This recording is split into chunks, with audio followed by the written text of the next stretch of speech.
Hello. Hello, can you hear me? Yes, I can hear you. This is Thank you, Carmela. Ernestine. Can you hear me all right? Yes, I can. Thank you. Okay, great, great.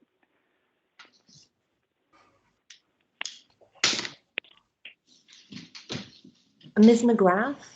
Yes, it is. Hi. Your item is not for a few minutes, Okay. so we're just going to get through our regular business. We recommend turning cameras off and muting your microphone until your item is called, but we look forward to hearing from you. Okay, I think this is it. Thank you. Welcome. And should I also mute during this time? Yes, please, just because we often get echoes otherwise. Thank you.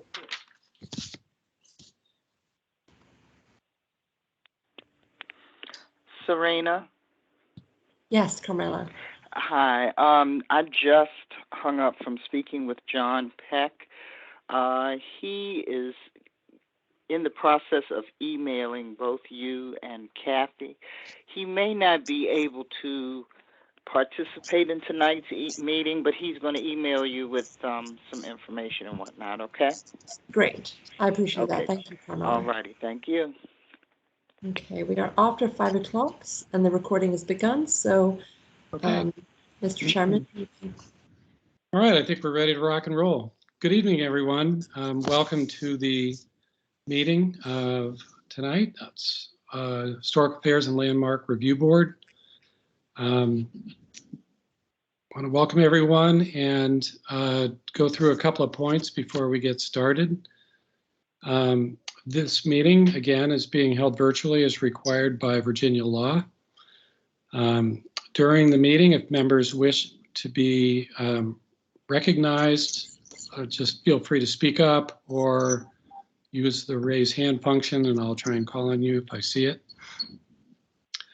Tonight, only members of the public who have registered to speak in advance will be heard, and I know we have a number of speakers who have done so. Applicants whose items are on the agenda will be recognized when their items come up. This meeting is being recorded, as Serena said, and is subject to FOIA requirements. And again, I'm going to make the appeal that I've made the last few months that when members or others who are speaking, please turn on your cameras and microphones when you do, provided you feel comfortable doing so. I think it's helpful and respectful to the public to know who they're dealing with, and not just listening to a blank phone on the screen or voice on the screen. So if you would do that, I would appreciate it. So with that, why don't we go ahead and get started, and I'll ask Serena to call the roll. Hi, this is Lauren Ferris. I was planning on calling the roll this evening, Mr. Chairman. So if everyone please respond here if you are present this evening. Mr. Aiken? Here. Mr. Amari? Here. Mr. Dutka? Here. Ms. Garner? Here. Ms. Gwen? Here. Ms. Ham? Here. Mr. Laporte? Here. Ms. Lawrence? Here. Mr. Menden? I'll come back. Ms. Meyer? Here. Mr. Turnbull?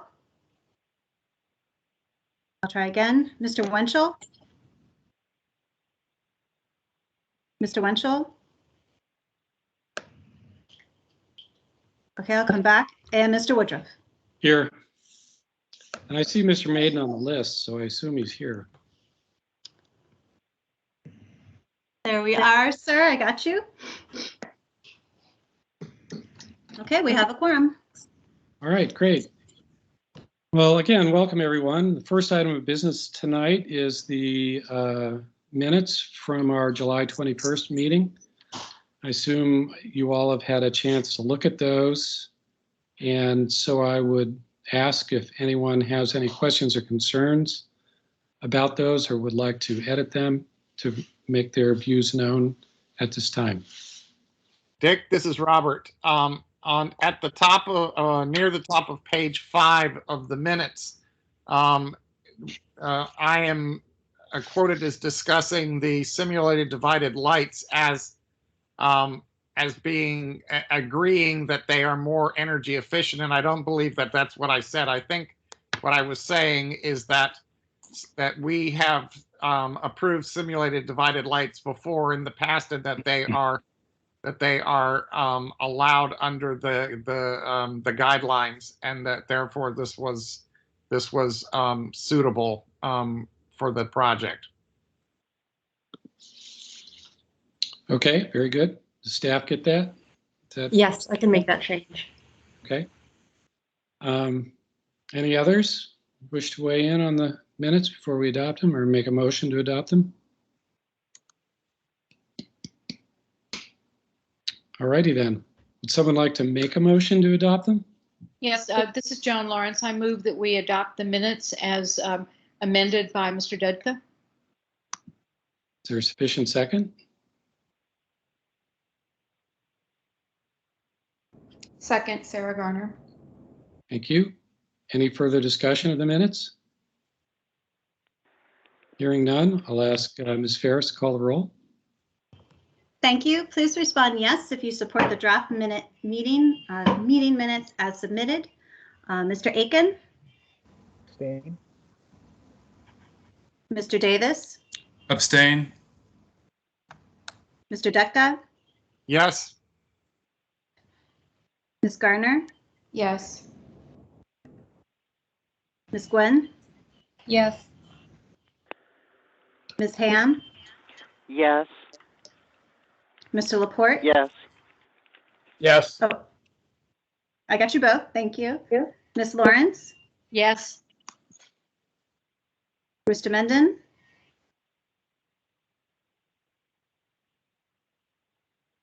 Yeah, I Great, wonder I if he's see on you. mute because, he's here. Is he on? Bob, are you on mute? He is on mute.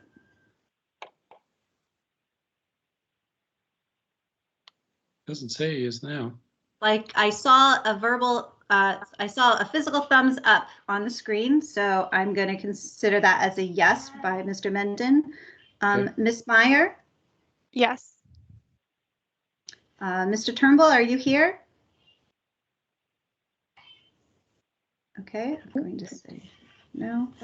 Mr. Winchell? Does not look like he's here either. And Mr. Woodruff? Yes. Okay, the motion carries.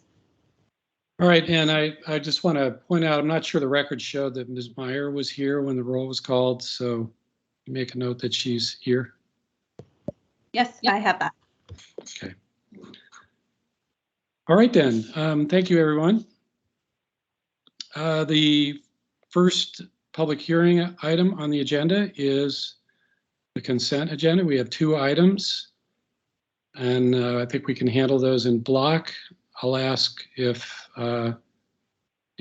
any member of the board wants to say anything about them or has any questions or concerns about them in advance before we vote. Does anybody have a question or want to make a statement? Hearing none, would someone like to make a motion to approve the consent agenda, the items on the consent agenda, items 1 and 2? This is Jenny. I'll make a motion to approve the consent agenda. Thank you. Is there a second? I second that. Omari Davis. Thank you. Any further discussion of the items? Hearing none, I'll ask Ms. Ferris to call the roll. Sounds good. Please respond yes if you support the consent agenda. Mr. Aiken? Yes. Mr. Davis? Yes. Mr. Dudka? Yes. Ms. Garner? Yes. Ms. Gwen? Yes. Ms. Ham? Yes. Mr. Laporte? Yes. Ms. Lawrence? Yes. Mr. Menden? Yes. Yay. Ms. Meyer? Yes. I'm assuming Mr. Tumble is not here. Same with Mr. Winchell and Mr. Woodruff. Yes. Motion carries. Great, thank you. And so that brings us to our discussion agenda. The first three items all relate to the Ballston Station site plan project, Central United Methodist Church. I'm going to ask the staff to present those three items together, if they would, and perhaps we can consolidate this discussion of all three into one discussion among us and see how it goes. So without further ado, would staff care to present, please? Not a problem. Thank you, everybody. This project is located at 4201 Fairfax Drive in the Ballston neighborhood and involves the Robert Ball Senior Family Burial Ground, which is a local historic district. The LHD is part of a larger redevelopment project, Site Plan 443, that involves the demolition of the existing church building that you see here on the screen for a new 8-story residential building that includes church space, childcare and preschool space, and mixed income housing. The creation of the LHD occurred simultaneously along with the site plan process. The project also involves the restoration of a Tiffany stained glass window from the demolished Abbey Mausoleum, which will have a new home in the church space of the 8-story building. Ultimately, both the LHD and the site plan were approved by the County Board in February 2017, which identified a reduction of the burial ground to a minimum of 502 square feet. The applicants, Arlington Partnership for Affordable Housing, also known as APA, along with their partners and representatives, are requesting approval to reduce the burial ground to its approved dimensions via the County Board in 2017 and installing fencing and a gate around the local historic district perimeter. Additionally, they are seeking approval for the proposed location of future interpretive signage. So I'm going to advance the slides. I should have requested control, but I don't think I can. Serena, can you go ahead and advance the slide? Let's see what's next.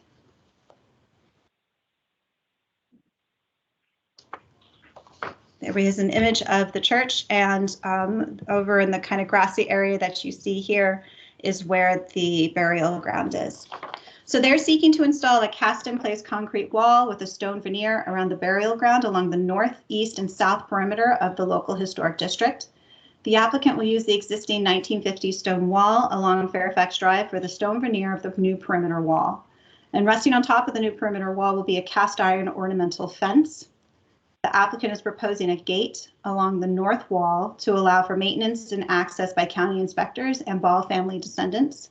And lastly, the applicant is proposing to install interpretive signage on the north side of the wall near the northeast corner.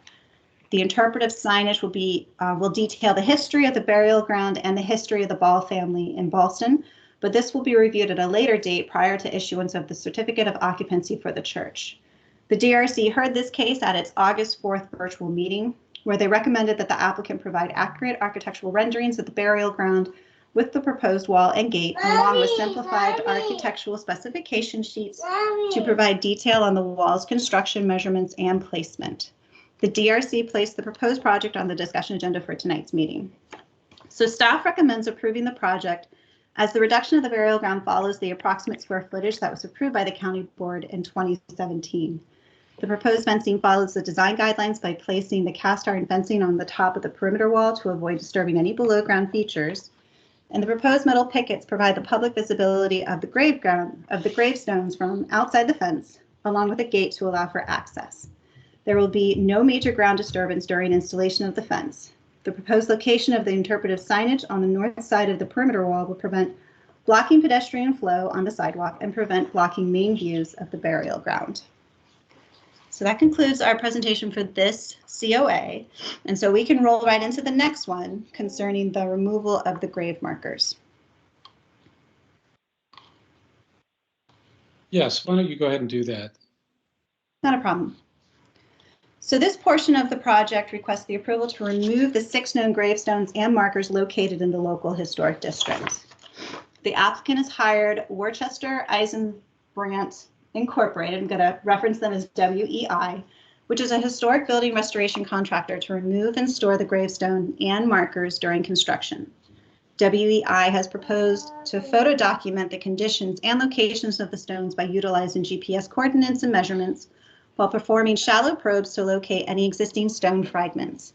Each of the grave markers will be stored in plywood crates and braced using wood and ETHA foam to prevent movement during transport.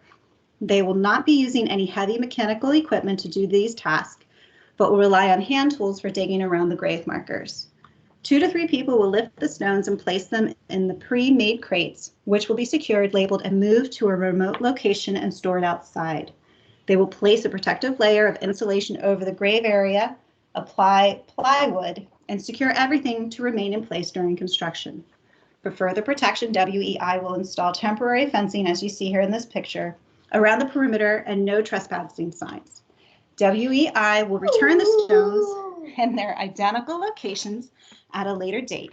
And again, the DRC heard this case at its August 4th virtual meeting, where staff requested more information about WEI. The DRC placed the proposed project on the discussion agenda for tonight's meeting. Staff recommends approving the project. WEI has extensive experience working with historic cemeteries and other projects that involve historic masonry restoration. WEI's proposal involves the appropriate care needed to document, remove, transport, protect, and reinstall the 6 known gravestones and markers. And so that concludes staff's report for the second COA. And so we'll go right into the third and last one, which is concerning removal of the historic marker. So this portion of the project requests the approval to remove Arlington County-owned historic marker sign and post located at the southeast corner of the project site, just outside of the LHD boundary. Again, the applicant will be utilizing the professional expertise of WEI. WEI will photo document the condition of the sign. They will install scaffolding around the sign high enough to lay a beam and chainfall wrap the sign with a moving blanket and secure it using chainfall or a hoist chain. The sign will be lifted out of the ground and lowered onto a pallet padded with insulation and then secured with plastic banding strap before being transported to a remote location and stored outside. WEI could either remove the sign and post via hand digging or cutting the post closely to the footing if there is a concrete footer, or they can discard the existing pole and reinstall a new pole in kind.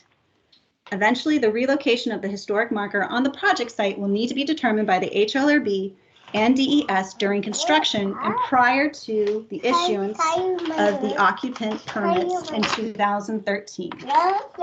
Again, the DRC heard this case at its August 4th virtual meeting, where staff requested more information about WEI, and it was then placed on the discussion agenda. Staff recommends approving the project as WEI has extensive experience to provide appropriate care to remove the historic marker, including using photo documentation, adequate equipment, and storing the marker in a secure location. So that completes the staff report for all 3 of these items, and I know that the applicant is here to answer any of the HALRB's questions. And I also believe we have a public speaker concerning the project. Thank you. Very good, thank you. And thank you for getting through that with the little one there. Yes, sorry about that, everyone. Oh, no need for apologies. Well, let's hear from the applicant first, please. And who might that be? Hi, this is Scott Shatrowski. I'm the construction manager for the developer. And we also have Ryan Nash on the line, who is a project manager for the developer as well. Yes, thank you for bringing this up during today's meeting. Lauren hit everything perfectly. And we are here to address any other comments or questions anybody from the community might have.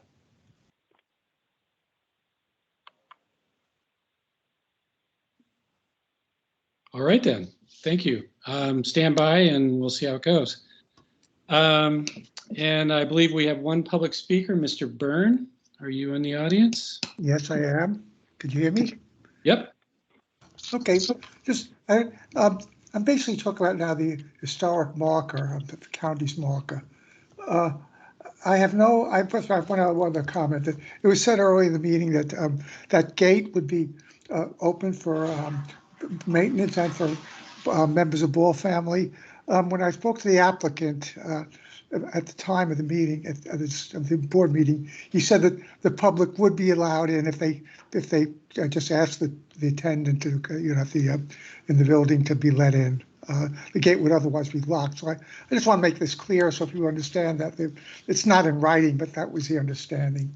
But the question I have about or the comment I have about the metal historic marker, I have no objection to be moved and stored. That's region right. But the paragraph, the site plan says, and it says that the new marker will be the marker will be reinstalled on an adjacent site in a coordination with the Historic Preservation Program. Now, during the discussions, the site plan didn't say where it would be located, but during the discussions, site plan review, they said the applicant or somebody was proposing that it be put on the opposite side of Stafford Street, on the east side, where this is the graveyard is on the west side. And I just want to make sure that as this process goes on, that this does go on the west side, on the same side of the street. It might be on the developer's property, or it might be on the sidewalk or utility strip, perhaps on Fairfax Drive, but it should be on the same side of the street. That little thing about the adjacent site, the adjacent site could be the county property, or it might be the property across the street. There's no other adjacent property.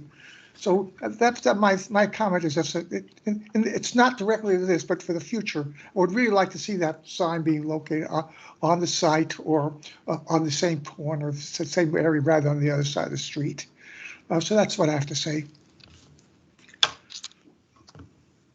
All right. Well, Very good. this is Scott Szystrowski again. If I could jump in and answer those questions. Mr. Byrne, thank you for your input. So I just want to hit the historical marker real quick. Yeah, I agree. It's going to be tricky where we put the sign, whether it's in public right of way or on our property. And we'll work with historic folks and DES through construction to really make sure we put it at the best possible position with everybody's best intent. On the comment on the gate, so our kind of focusing on our site plan condition, the gate is really only intended specifically for maintenance purposes. We don't intend to have any pedestrian pathway to enter the burial ground. And the site plan was, I believe it was very specific on Ball family members having the rights to access the actual historic district in the burial ground. Okay, thank you. Before we open this up to members of the board, regarding the sign in question, it's my understanding, and correct me if I'm wrong, that the historic sign is not specific to the Ball family cemetery. It's a sign that commemorates the community of Ballston in general. Is that correct? That is correct. No, it does. It does reference, I believe it does reference the Ball family, but it is not specific to, it doesn't give as much of a detailed history, but it is more related to that area of Ballston. And doesn't the project contemplate the addition of a sign that is specific to the cemetery? Yes, and that is going to be the new historic marker. So we're going to have two separate ones. We have the Arlington County owned one that they are proposing to remove during construction and find a new location for on the project site. And then we have the new historic marker, more focused on the Ball family history, that will be somewhere on the new proposed fencing, which is why they proposed the idea of the location of it being on the north side of the fence.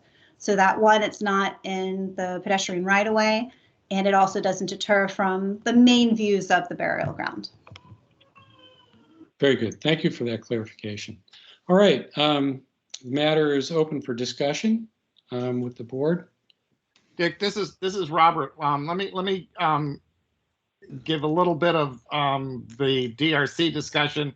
Mostly, we focused on getting the information that was required for the board to review this adequately, and the applicant has has done, pretty much what we had asked for, which I think makes this much more understandable to the board. In regard to the sign, the new proposed sign, you do see it in and we discussed moving it to the north side. It is shown in the 3D perspective image, but I don't see it in the plan. It would be helpful for it to be specifically called out in the plan with its location. I mean, there's a sign. I mean, there's a note there, but there's nothing that shows there's no indication of the physical sign giving an idea of the size of it relative to the length of fencing and so forth. But the thought was putting it there on the north side would get it out of the pedestrian way and give people, if they wanted to stop and read about this, an opportunity to do so without being in the middle of the pedestrian walkway. We also discussed the idea that the county-owned sign should be located somewhere out near the corner, so as to attract people who might be walking in any direction, and let them know that there was something of interest in the area. And then, since the historic site is right adjacent, they would most likely see it, and therefore there would be more exposure, because somebody walking east on Fairfax Drive might just go straight by and not see the gravesite. Somebody coming from heading west would most likely see it. Putting the sign out by the corner would help draw people in, we thought. The other comment that we had made, and I'm still not clear about it in these drawings, is the exact location of the local historic district. I'm not sure where that's marked on these drawings, but I think that's something that is important, certainly for our review, but certainly for future, so we know exactly what is inside the district and what is within our jurisdiction. Is that something the applicant or staff can answer, that question about the boundaries of the district? This is Lauren Ferris. I can answer a little bit, and maybe Scott can kind of gives a little bit more background. But basically, when the county board approved the site plan and the local historic district simultaneously, there was in the materials for the designation that also was presented to the HALRB, there was an outline that looked like a T of the local historic district boundary, but it's not done to the point where I have like GPS coordinates of exactly where. And so in the description of the boundary, it's meant to have all 6 markers, and we have a square footage. And Scott could even explain a little bit about the square footage that they're proposing, which is actually going to be 550 square feet, which is the whole local historic district, the grassy area, along with the fence. Sure. And so, yeah, go right ahead. If I could jump in real quick, if we're able to, so page 8 of our drawings that were in the HLRB website next to the report, page 8 shows the post 4.1 2017 in relation to what's being proposed, and it shows that what I think everybody was calling that fat T as the historical boundary. That was the previous design, and then the reason that shape has actually changed now is because we've increased that historic district. Because again, we felt it was better to increase than to decrease that district, obviously. And what you see now on the 2021 proposed edition is that there is no fat T outline. It's because it's completely encapsulated within 552 square feet of the historical district now, and that includes the perimeter wall around the burial ground and the grass area that we've essentially extended from building wall to building wall in between the columns of that area. So the area is actually increased. Okay, thank you. We'll hear from Mr. Laporte and then Ms. Lawrence. Yeah, I had one question, and then I just had a comment about what the statement that was just made. The first question was when we approved this historic district, evidence was presented that there's another tombstone that was not on the site of the cemetery, but was stored somewhere in the church. My recollection is somebody said it was stored in the basement or in a storage room or something like that. And at the time, representations were made that when the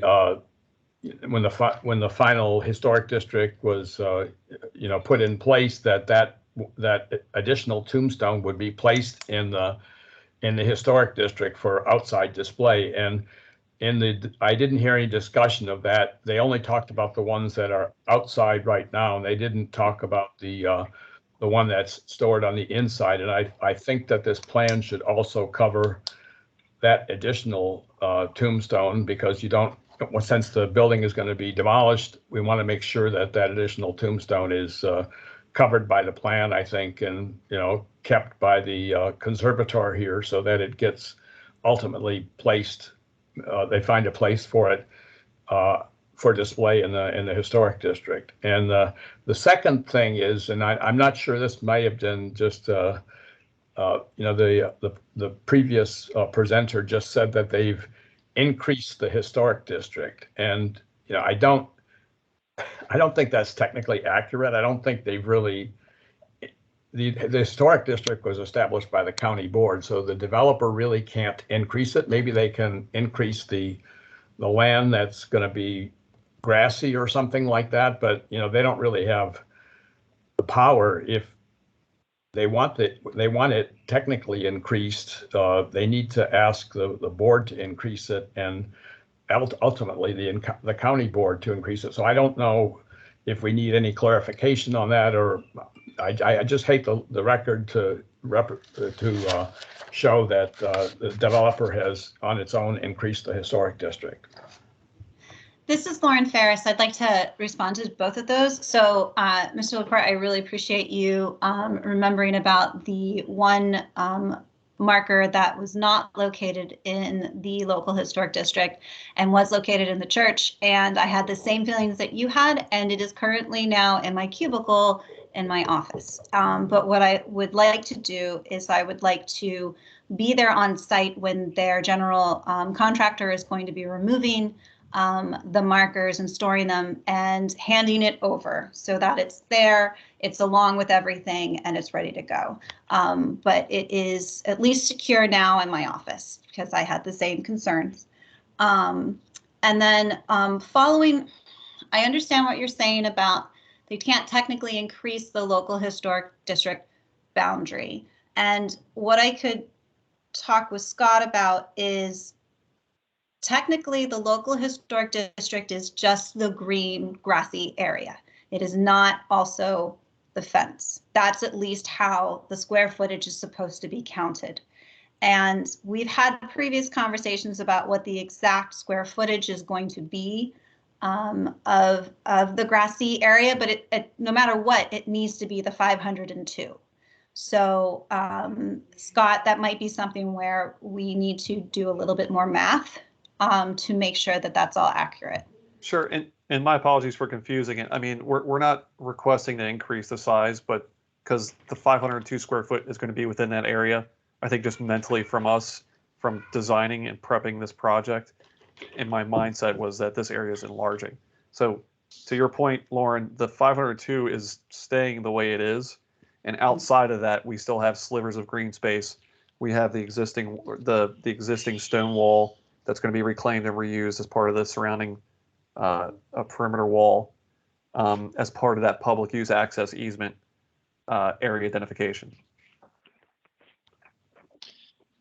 Just a point of clarification before we move on off that subject. So what you're saying, there is no reduction in the size of the currently enacted historic district then. Is that correct? That's correct. Okay, thank you. Ms. Lawrence? Thank you. I want to commend the applicant for, well, maybe not technically extending the historic district, but at least effectively extending what will be around the historic district. Having worked long and hard on this matter, I knew it had been a while ago, but I didn't realize exactly how long ago it had been until I looked at the dates again. I know that we had wanted a larger historic district originally, and then the amount that was actually approved was pretty much a bare minimum. So I want to thank you for effectively expanding the appearance of it and creating a more respectful space for this particular burial ground, and also to support the requests for the handling of the gravestones and the marker. It sounds like they're going to be done very sensitively by people who are very skilled at this sort of thing. Thank you. Thank you. I don't see any other hands raised. Are there other members who are wishing to speak?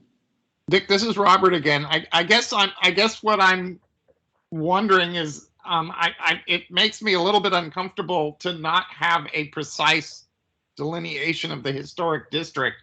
I mean, I think we do on all our other districts, essentially a meets and bounds, so that we know exactly what is the historic district.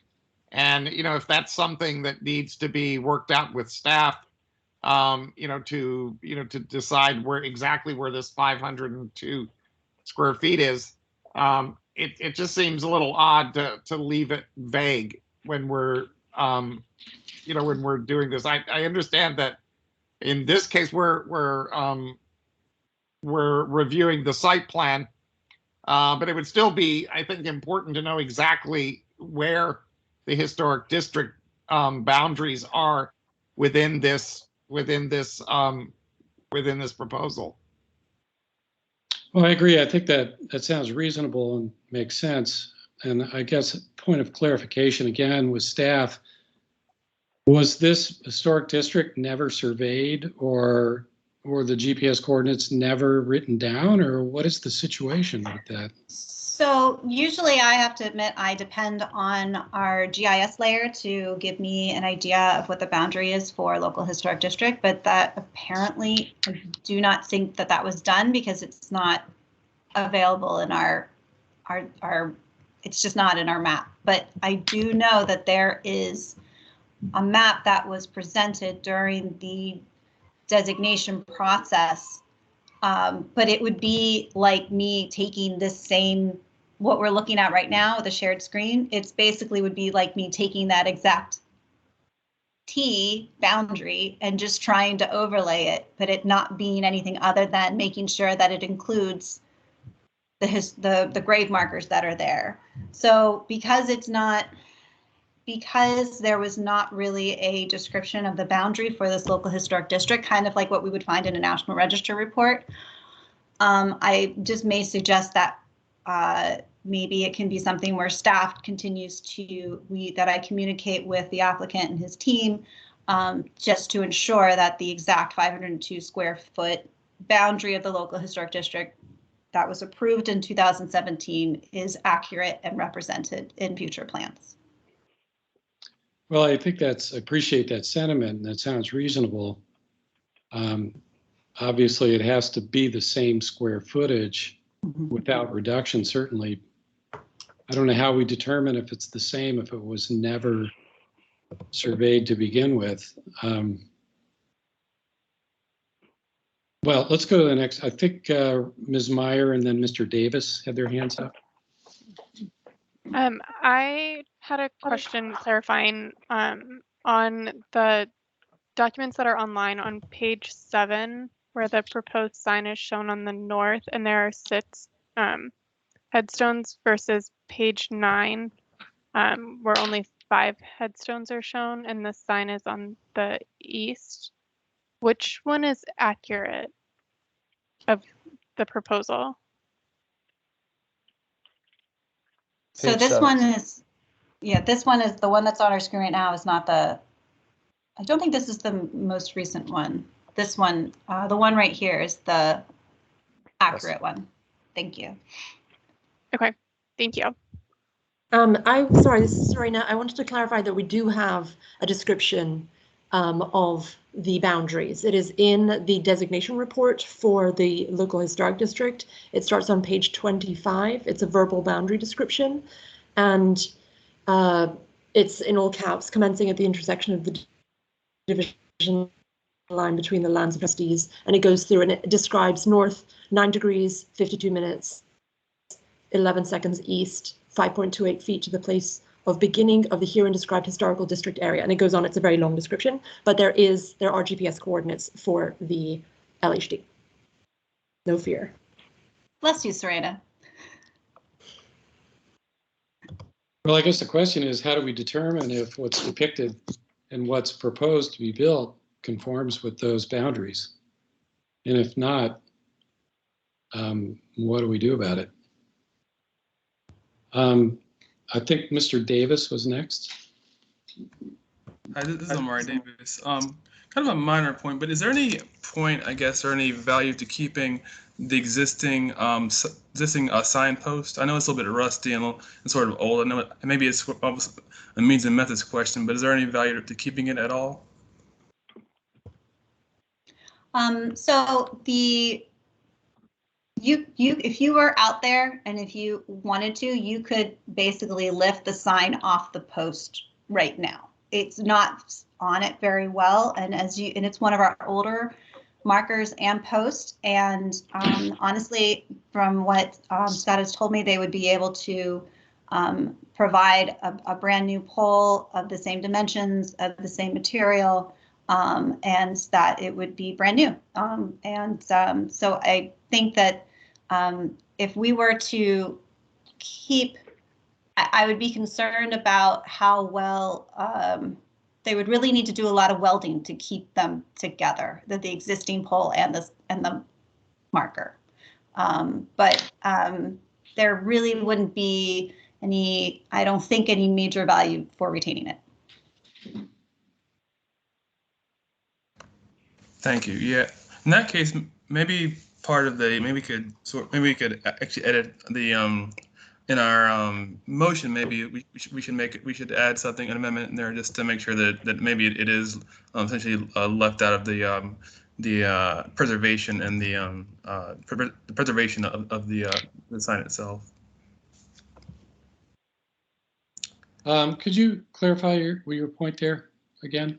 Sorry. Yeah. So I mean, I think that the current proposal sort of includes, I guess, the idea of keeping the pole intact, I guess, with its foundation, and the sign, keeping only the sign, or actually cutting the pole and keeping the sign. So I think, as a matter of clarification, I think it'd be good to essentially say, let's obviously salvage the historical sign, but I'll leave the pole and foundation in place to be demolished by the GC.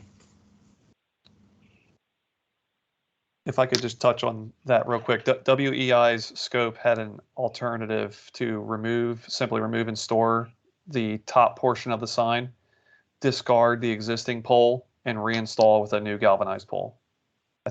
Is that what you're getting at? Exactly. Yeah. I guess it sounded as if there was more sort of it sounded as though, I guess, the way it's currently written was going to carry the option forward. And I guess my recommendation would just be to make sure that we just state it right now that we do not want to store the old pole, and we only want to store the sign itself.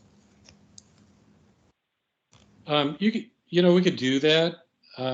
It's my understanding the sign is actually the property of Arlington County, and it will be reinstalled at a time and location as determined appropriate by the county, which means that we will probably have that issue before us in the future when it comes time to reinstall it. So I guess what I would suggest is that right now we're talking about storing it, taking it out and storing it. And when it comes time to put it back together, we'll be revisiting that issue. Again, is that not, I would just ask staff if isn't that correct? In other words, we'll have correct. an opportunity at a later date to deal with that. Yes. Would that be okay with you, Mr. Yes, Davis? that's okay. That's Okay. All right. I think Ms. Lawrence was next. Yes, thank you. Thanks, Serena, for looking up the boundaries. I recall very clearly when we designated this before, originally, that the intent was to, and it's a little bit difficult to define compared to other historic districts because of where it's located, but the intent was to designate enough of the ground area to encompass all of the known burial plots. And so I think that I don't see that there's going to be a difficulty with looking at those coordinates and defining that particular area. So I knew they were there somewhere, but thanks for pointing those out.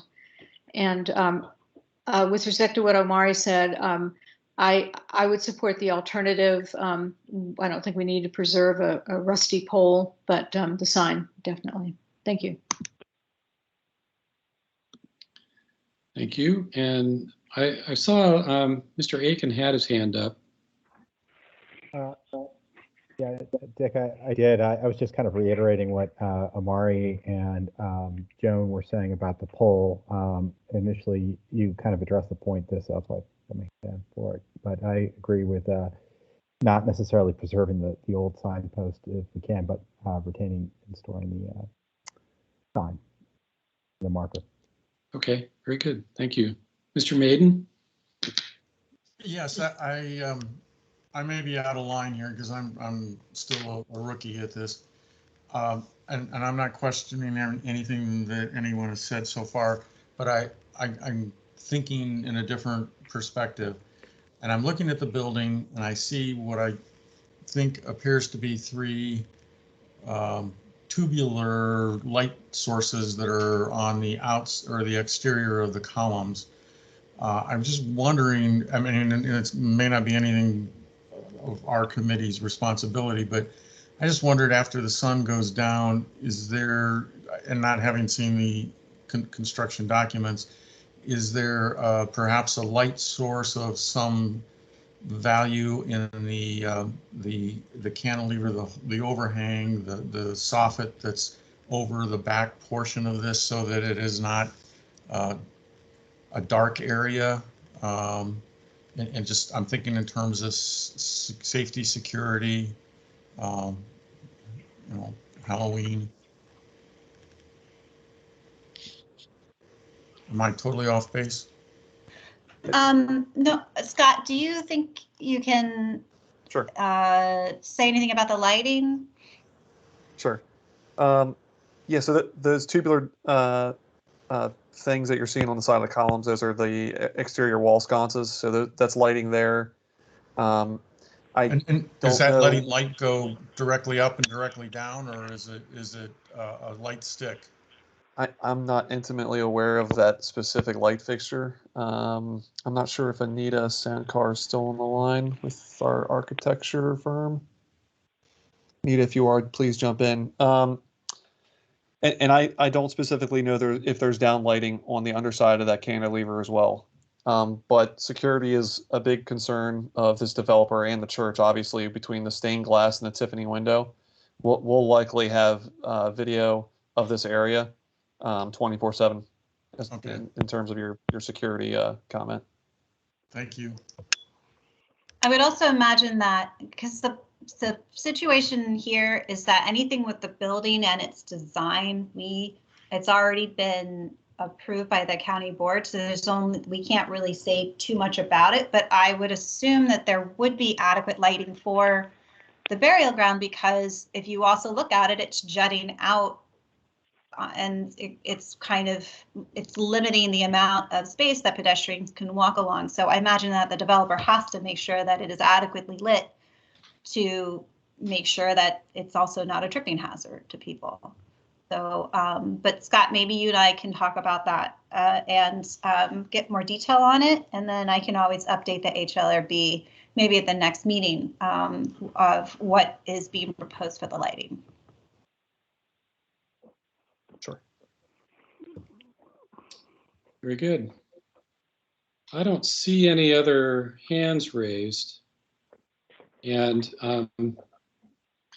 I'll just reiterate what Ms. Lawrence said. I think, you know, that compared to what this burial ground looks like now, sort of an afterthought next to the church, and now that if property is going to be redeveloped, that this looks like a pretty good solution in terms of respecting the historical value and importance of the burial ground. I want to commend the applicant for that. I guess my original intent was to take these 3 items and adopt them in block with a sort of unified motion that addresses all of them. But I think before I do that, I'd like to know if we have a problem that needs to be addressed on this boundary issue. And so I think what I would do is ask the members of the board who raised that issue what they think we should do here and now in terms of being able to approve this, but to sort of assure that their concerns are met. And I'll ask that now.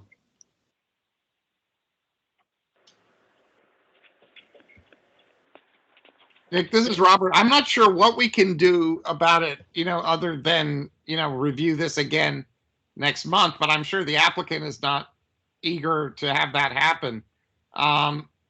It does make me a little bit nervous not knowing exactly where the boundaries are. You know, for instance, what if part of the boundary is inside the building? You know, what if it's, you know, I understand that the intent was to make sure that all of the known burial locations are included within it, but it seems a little bit odd to me that we don't know exactly where it is relative to the architecture. But I don't know what we can do about it at this meeting. This is Scott Shatrowski. If I could jump in real quick, speaking out of turn for the architect, I mean, would it help if we can get confirmation that part of their CAD took into consideration those GPR locations? Because I didn't design the building, but I would suspect that they utilized those locations in order to lay out their columns, all the structural foundation walls and everything else. Well, that makes sense. Is that something you could do tonight or right away, or what? How soon could that be confirmed? Well, I was hoping to get the architect back on the line, but I would say in the next, if not the next 24 hours, certainly within the next week or so, we could easily probably propose that. Mr. Chairman, we could always consider the idea of maybe in your motion, you could maybe state something as a conditional, as long as the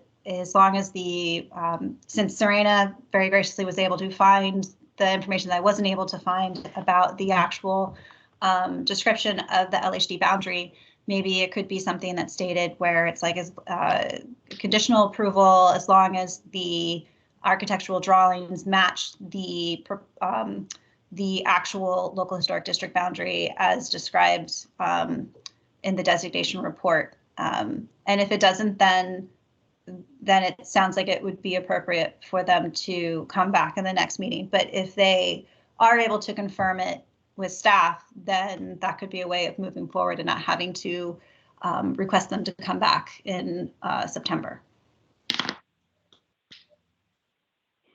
Yeah, I think that sounds Can I, like a reasonable sorry, solution. this is Jenny Gwynn. Can I make one slight interjection to that? To make sure we don't say it's architectural drawings, to make sure we say that it's structural and foundation drawings, because it's probably sort of cheating and shoring or foundation drawings that would also the architecture, but let's just not limit it to that and say the overall construction documents for the project.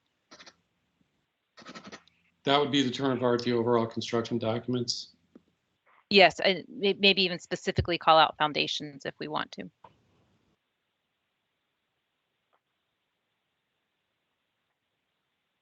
I'm just writing this down.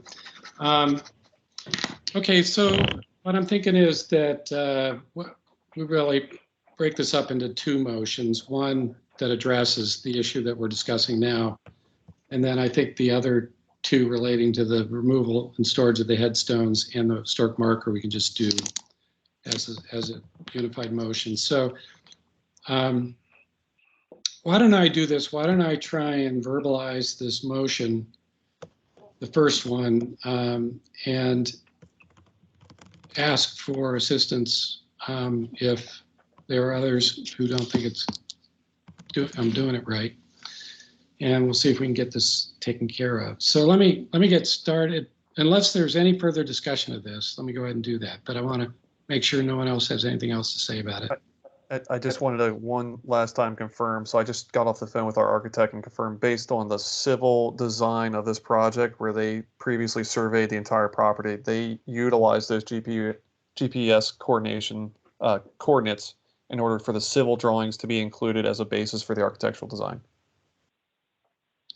Well, I'll ask the architects, is that sufficient explanation, assurance? I would still think that foundation drawings relating to structure, you would just want to make sure that there's nothing that crosses that line in a subgrade way. Okay. All right, let me try and do this. I move that, are you ready? Is staff ready? I'm ready. Yes, I'm ready. I'm ready to type. I move that the HLRB approve the Central United Methodist Church Site Plan Project COA 21-16 to construct a new enclosure around the Robert Ball Senior Family Burial Ground in accordance with the development site plan, provided that the foundational drawings related to the structure overall indicate that the proposed burial ground location is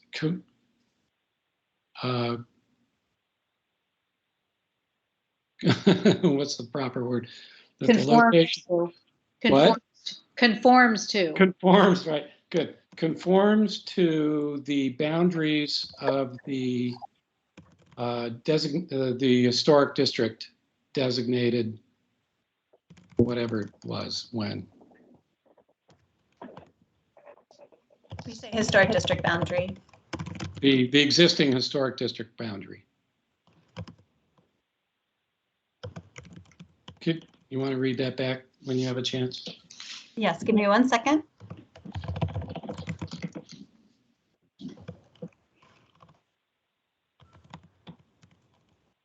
I move that the HLRB approve the Central United Methodist Church Site Plan Project COA 21-16 to construct a new enclosure around a burial ground in accordance with the development site plan, provided that the foundational drawings related to the structure overall indicate that the proposed burial ground location conforms to the boundaries of the existing historic district boundary.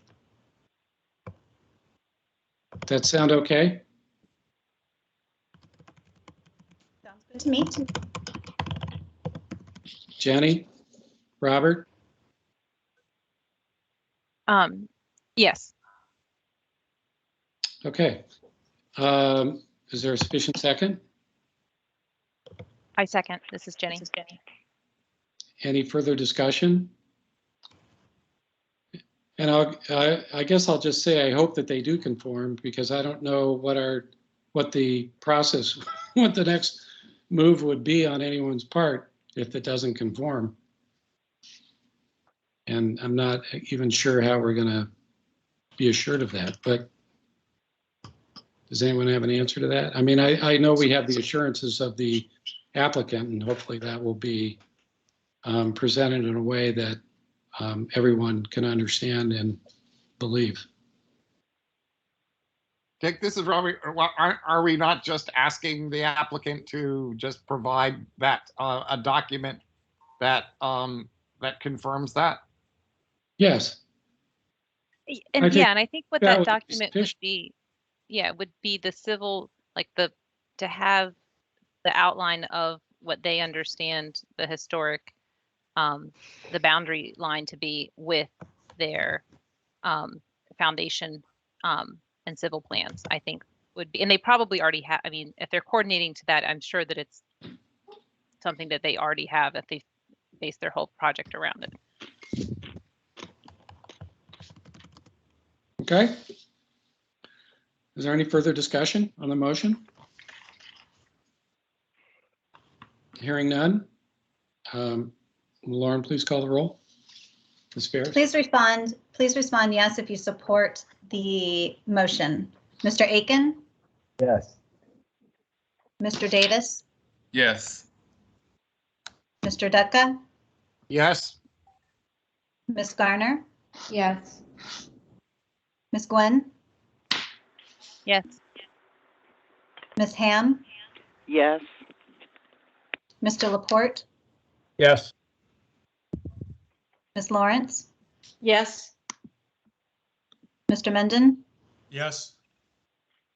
Ms. Meyer? Yes. And Mr. Woodruff? Yes. What about Mr. Motion Winchell? carries. Mr. Oh. Lynch? Oh, you're here. Mr. Winchell? Yes, I've been here for some time. I've been waiting to be admitted to the meeting via Teams, and I phoned in while I've been waiting. I've been supposedly being connected since about 5:01. Okay, I will make a note of that. Thank you. Okay.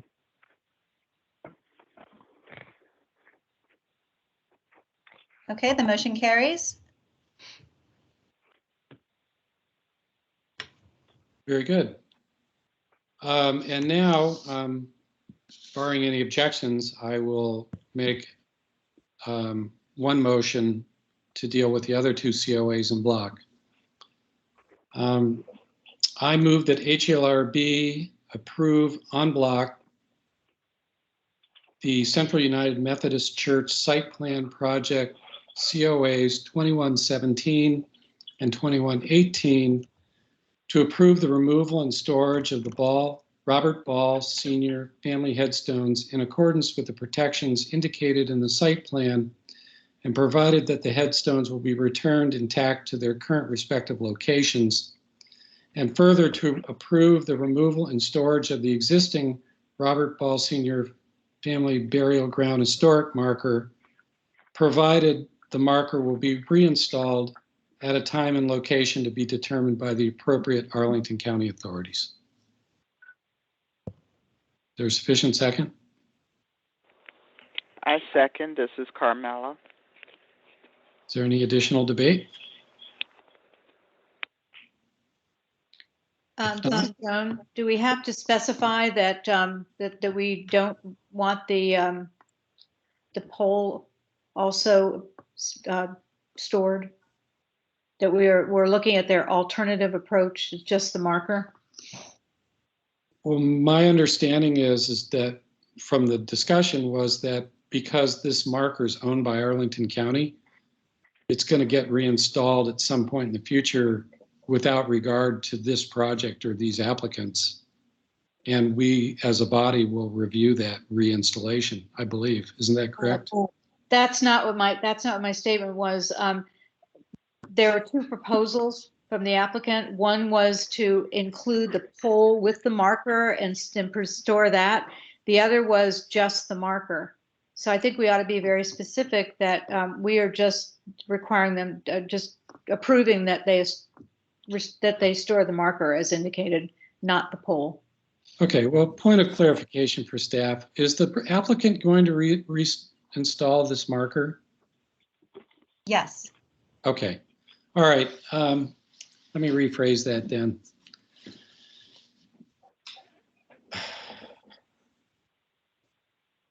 Mr. Chairman, you could always, at the end of your motion, you state, provided the marker will be reinstalled at a time and location. You could say, provided the marker and new pole will be reinstalled. You could just make a simple statement like that. Okay. Okay. Is that acceptable, Ms. Lawrence? That should work. Okay. And I think Ms. Ham, who seconded it, probably should approve it too. Ms. Ham? Yes. Okay. And does staff have that notation? I do. Okay. All right then. Mr. Laporte? Yeah, I got confused by the latest discussion. Are we just talking about who's going to pay for the reinstallation? Because you said Arlington County would. I thought this whole proposal was, the applicant was going to remove this, and then even though it belongs to Arlington County, the applicant would pay for its installation someplace else to be determined in the future by the county, including the HALRB. Is that correct? That is correct. The applicant is going to pay to relocate it somewhere on the project site, which will be determined at a later date, and they are also proposing to pay for the new pole. I thought it wasn't necessarily on the project site. That's what I thought too. I'm pretty sure that the board report states that it has to be somewhere on the project site. Well, there was some discussion about it being placed across the street, wasn't there? I think that was brought up by the member of the public. Okay, all right. Okay, all right then. Can we vote, or does that motion need to be amended further? I think that took care of it. I think it's implied that the reinstallation of this sign is the financial responsibility of the applicant, right? That is in their board condition for the site plan that they have to do. So I don't think we even need to really address it, but in your motion with the addition of saying the marker and the new pole will be reinstalled at a time and location to be determined appropriate by Arlington County authorities should be sufficient. Okay. Is there any further discussion? Hearing none. Ms. Paris, can you call the roll, please? Please respond yes if you support the COA. Mr. Aiken? Yes. Mr. Davis? Yes. Mr. Dudka? Yes. Ms. Garner? Yes. Ms. Gwynn? Yes. Ms. Ham? Yes. Mr. Laporte? Yes. Ms. Lawrence? Yes. Mr. Menden? Yes. Ms. Meyer? Yes. Mr. Winchell? Yes. And Mr. Woodruff? Yes. The motion carries. All right. Well, thank you everyone for that discussion, and thank you to the applicant. Moving on, we have there are two administrative certificates of approval on the agenda. Does anyone have any specific concerns about those before we move beyond those? Or questions? Hearing none. The next item is the preliminary public hearing item or hearing on the Fellows McGrath House, 6404 Washington Boulevard, local historic district application, designation application. Does the staff have a report? Yes, I'm pulling up a presentation right now.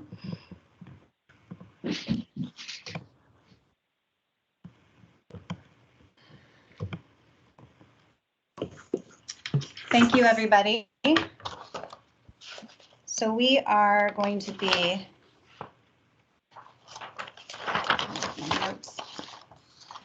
So this is a request for consideration of the Fellows McGrath House as a local historic district. Was initiated on July 1st, 2021, when an Arlington resident filed an application form with the zoning office. As per the application form, staff has 45 days upon receipt of an application to review it and determine that it has been sufficiently completed.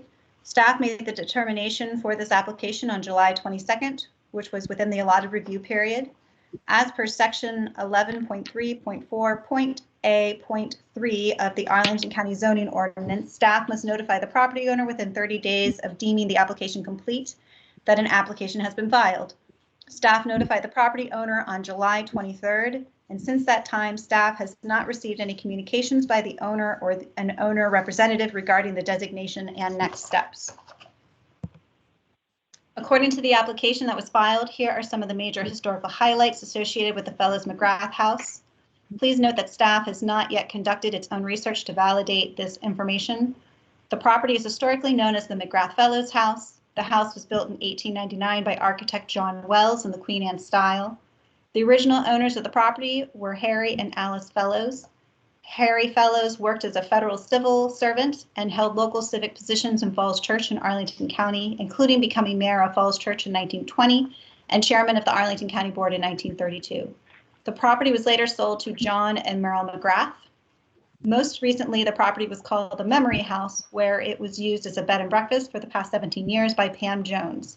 Ms. Jones recently sold the property in February 2021 to FNM Investments after being on the market for 10 months. Located on a corner and a double lot equaling up to 0.29 acres, the property is only 2 blocks from the East Falls Church Metro. The house has been restored over the years and continues to retain original interior elements like built-in china cabinets, lighting fixtures, hardy pine flooring, ornate radiators, working transoms over doors, and 10-foot ceilings. And lastly, the property has a 108-year-old European horse chestnut tree, a species of tree that can survive over 300 years. And next, I'm going to show you some photographs of the property here. Here you can see some images. These are from the recent real estate listing before it was sold in February 2021. And this is a view of the facade of the house in the front yard from Washington Boulevard. The property, again, it's located at the corner lot anchored by Washington Boulevard and North Roosevelt Street. Here's another view showing some of the property's character, tree coverage, and approach from Washington Boulevard. Another view of the facade and the side elevation. Please note that upon initial review of the exterior, the house continues to retain its original 1/1 wood frame windows, working wood exterior shutters, wood paneled doors, and decorative millwork. However, the exterior is now clad by what appears to be an asbestos siding. Here's some more exterior views of the house's side and rear elevations. And it is possible that the side elevation has some one-story additions and porch enclosures on the rear elevation. And lastly, this shows typical interior rooms and millwork within the house. So as the HALRB action this evening tonight is the preliminary public hearing for consideration of this designation request. This involves 4 main tasks. The HALRB needs to consider the merits of the application based on the information provided in the application form. 2, the HALRB must consider any public testimony received. 3, based on information provided, the HALRB must determine if the property potentially meets at least 2 of the 11 designation criteria outlined in section 11.3.4.A.6 of the county zoning ordinance. And 4, lastly, based on the information and testimony received, the HALRB must decide if the proposed request should continue through the designation process. If the HALRB determines that the designation process should continue, then staff must be directed to complete additional study to evaluate the site's historical, architectural, and or cultural significance. This determination would add the request to the staff's existing queue of designation requests to be completed. And for you all to know, there are currently 4 other requests in our queue, 2 homes, 1 fort, and garden apartments over in Westover. The HLRB would need to hold a second public hearing in the future to review the staff's findings and determine whether to send the request forward to the county board. On the contrary, if the HLRB determines this evening that the designation request should not continue forward, then specific reasoning must be provided. This determination would end the designation process immediately and staff would not undertake any additional study. And this concludes staff's presentation.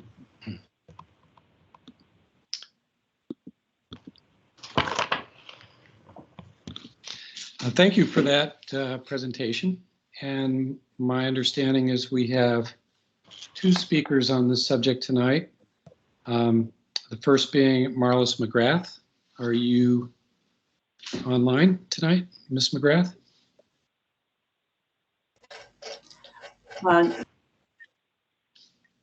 Very good.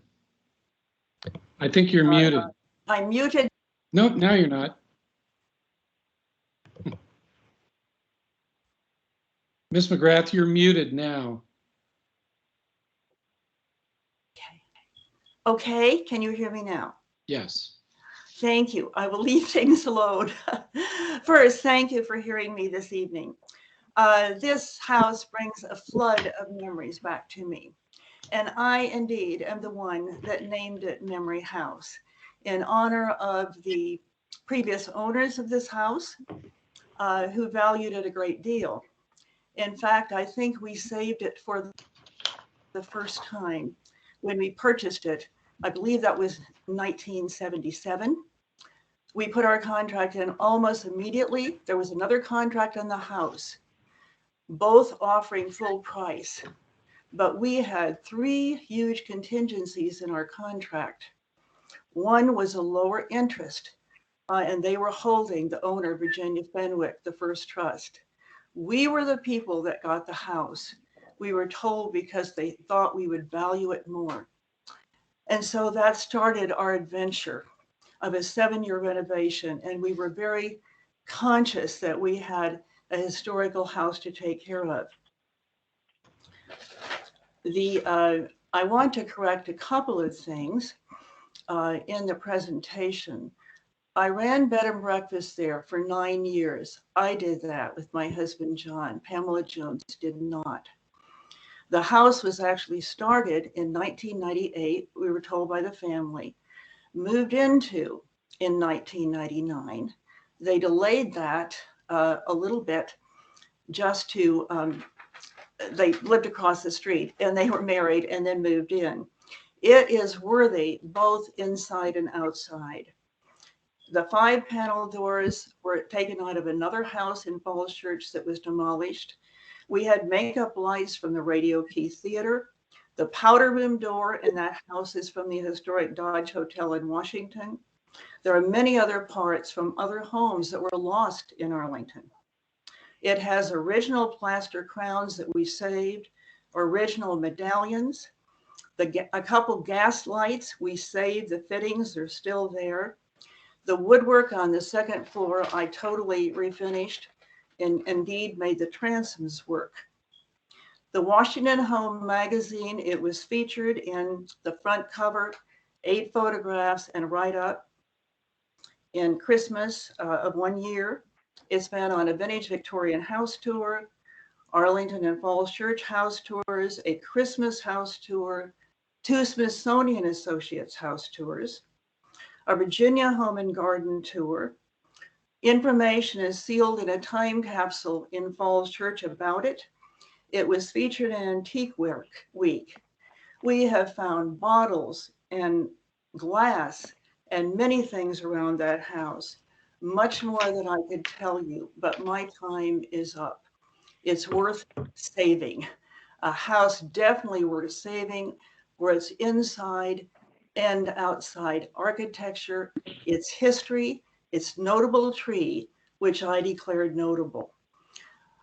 That is all I can say in my limited time, but if you allow me more, I would. Thank you. Well, we'll give you another minute if you have additional points to make. Well, the renovation, our renovation first, was very carefully done over a period of 7 years. And we tried to really stay true to the character of this house. I can't emphasize enough that not only is the outside significant, but the interior has been preserved in wonderful ways. And when we sold it, we had a brief buyer that had it for about 3 years till she moved to Switzerland.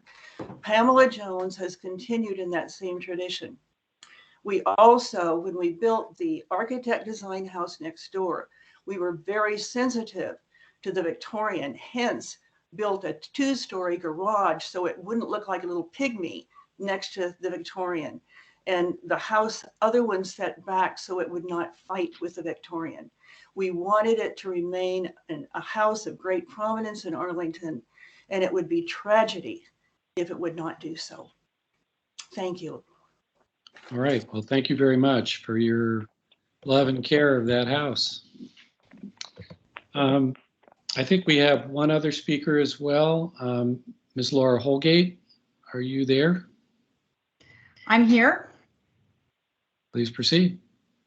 Thank you for the chance to speak.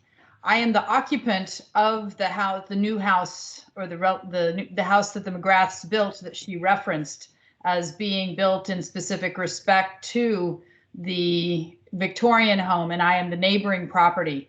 So I can speak firsthand to the great care that Pam Jones has taken as the owner to preserve the original character, to do restoration in ways that are conforming with the Victorian original ideas of it. And I am the daily beneficiary, along with all of my neighbors on North Roosevelt Street, of the beauty of the home, and until recently, until it was purchased, of the beauty of the landscaping. Unfortunately, the current owner has let the landscaping deteriorate significantly. The historic character is one that I think is something that the entire community benefits from, especially in connection with the home, the Victorian home across the street, that kind of makes a bookend to the property. The horse chestnut tree is a landmark for the entire neighborhood. Adds to the green perception, to the shade, to limiting the heat island potential of developed areas, and one that contributes greatly to the enjoyment of all of us in the neighborhood. So I would like to strongly support the application, to very strongly support and admire all that Marlis McGrath and her husband John, as well as Pam Jones, have done to maintain this beautiful home in a historically appropriate way, and to speak on behalf of all of the neighbors on North Roosevelt Street in strong support of this designation. And I'm happy to give Marlis more of my time to tell more of her story.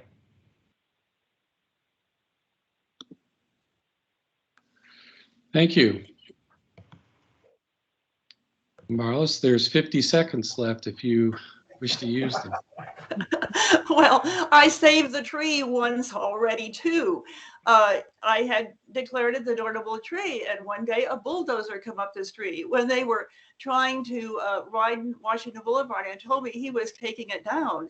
I could reach no one from the county at that time, so I parked the car in front of that tree. Yes, I was a tree hugger, and I saved it the first time. Funny to think about. And in addition to that, tree people came every spring and wanted to cut down that dead tree. So it is not a dead tree. And thank you for letting me add that one on. Very good. Thank you. Appreciate your coming and being here tonight, both of you. Thank you. All right. This matter, I believe, is before the board. And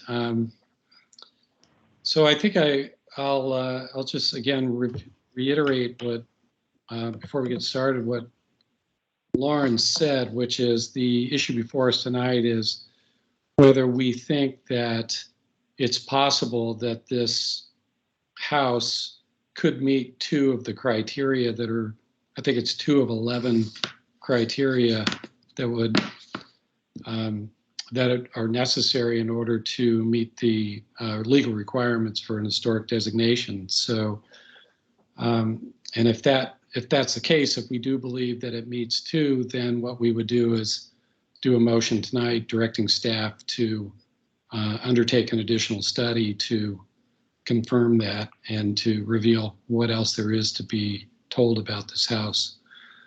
With that, and if not, if we don't believe that, then the matter would just end here. So let me open it up to members of the board. I think it's an important issue, and everyone should please feel free to weigh in on their views. Who wants to go first?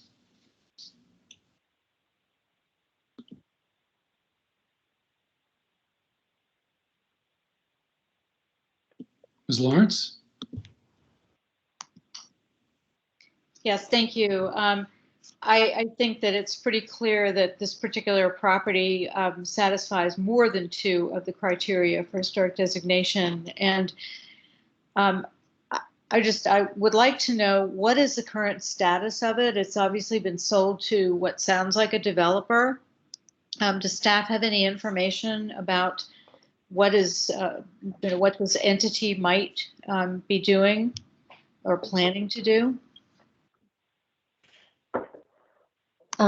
We know that they have applied for a sewer cap-off, and we know that they have applied for a land disturbing activity permit. They cannot apply for any subdivision information until they have the LDA in their hand. So I don't know what the plan is for the land.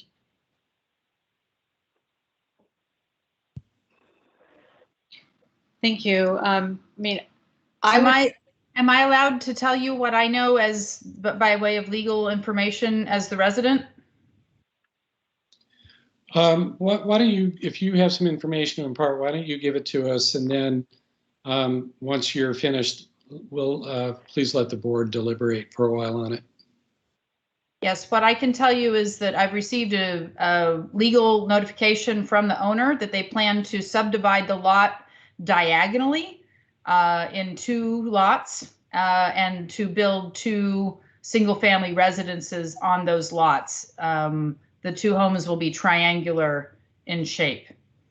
And I have received notification about their tree protection plan associated with that construction. So I'm gathering they're planning to move somewhat quickly. Thank you, Ms. Holgate. Ms. Lawrence, were you finished? Okay. Other members of the board? Ms. Garner. Ms. Holgate, can you turn your camera off, please? Thanks. Yeah, judging, I'm basing this mostly on the pictures since we don't have full research on this property yet, but I think it meets at least 4 of the criteria for designation, and therefore I would support its study to determine whether or not it's worthy of designation as a historic district. Very good, thank you. Other members? This is Jenny. I would also support further study. Thank you. This is Robert. I support it as well. This is John Aiken. I support it as well. This is Rebecca Meyer, and I also support it.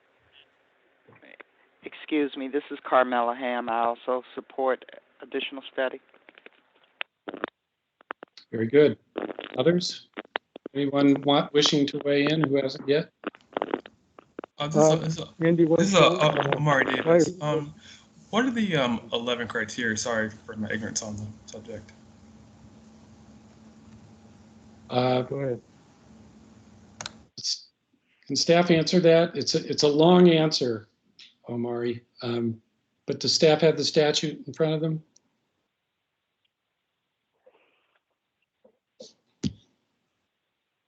I don't have it in front. Yeah, I don't have it in front of me, Serena. Do you have it? But it would be very long, and that would be something that if you all do decide this evening that you would like to request to go through the designation process, that we would definitely have all that information available. But in a summary of it, it is very similar to the criteria for the National Register of Historic Places. And some of you may remember with the Figure Lothrop designation process that we went through in the fall and the winter. It's everything from local history, architecture, as well as archaeological potential, also possibly being considered a central landmark, possibly having industrial kind of utilitarian connections. It can also kind of cover that's kind of it in a nutshell, without having to read probably 2 or 3 minutes of the criteria. Thank you.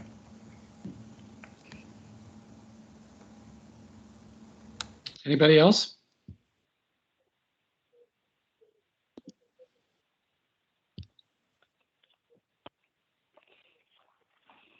Anyone else wishing to weigh in on this before we make a motion?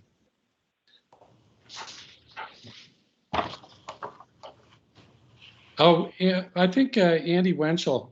Did I hear you, Mr. Wenchel, wanting to get in? Yes, I tried to interject earlier, and I support further study. And I've been rather patient, quite frankly, with this whole process, but I'm really would like you to look into what happened with my not being admitted to the meeting. And we can talk about this later. Thank you. We will. We really apologize, Andy, for the technological issues.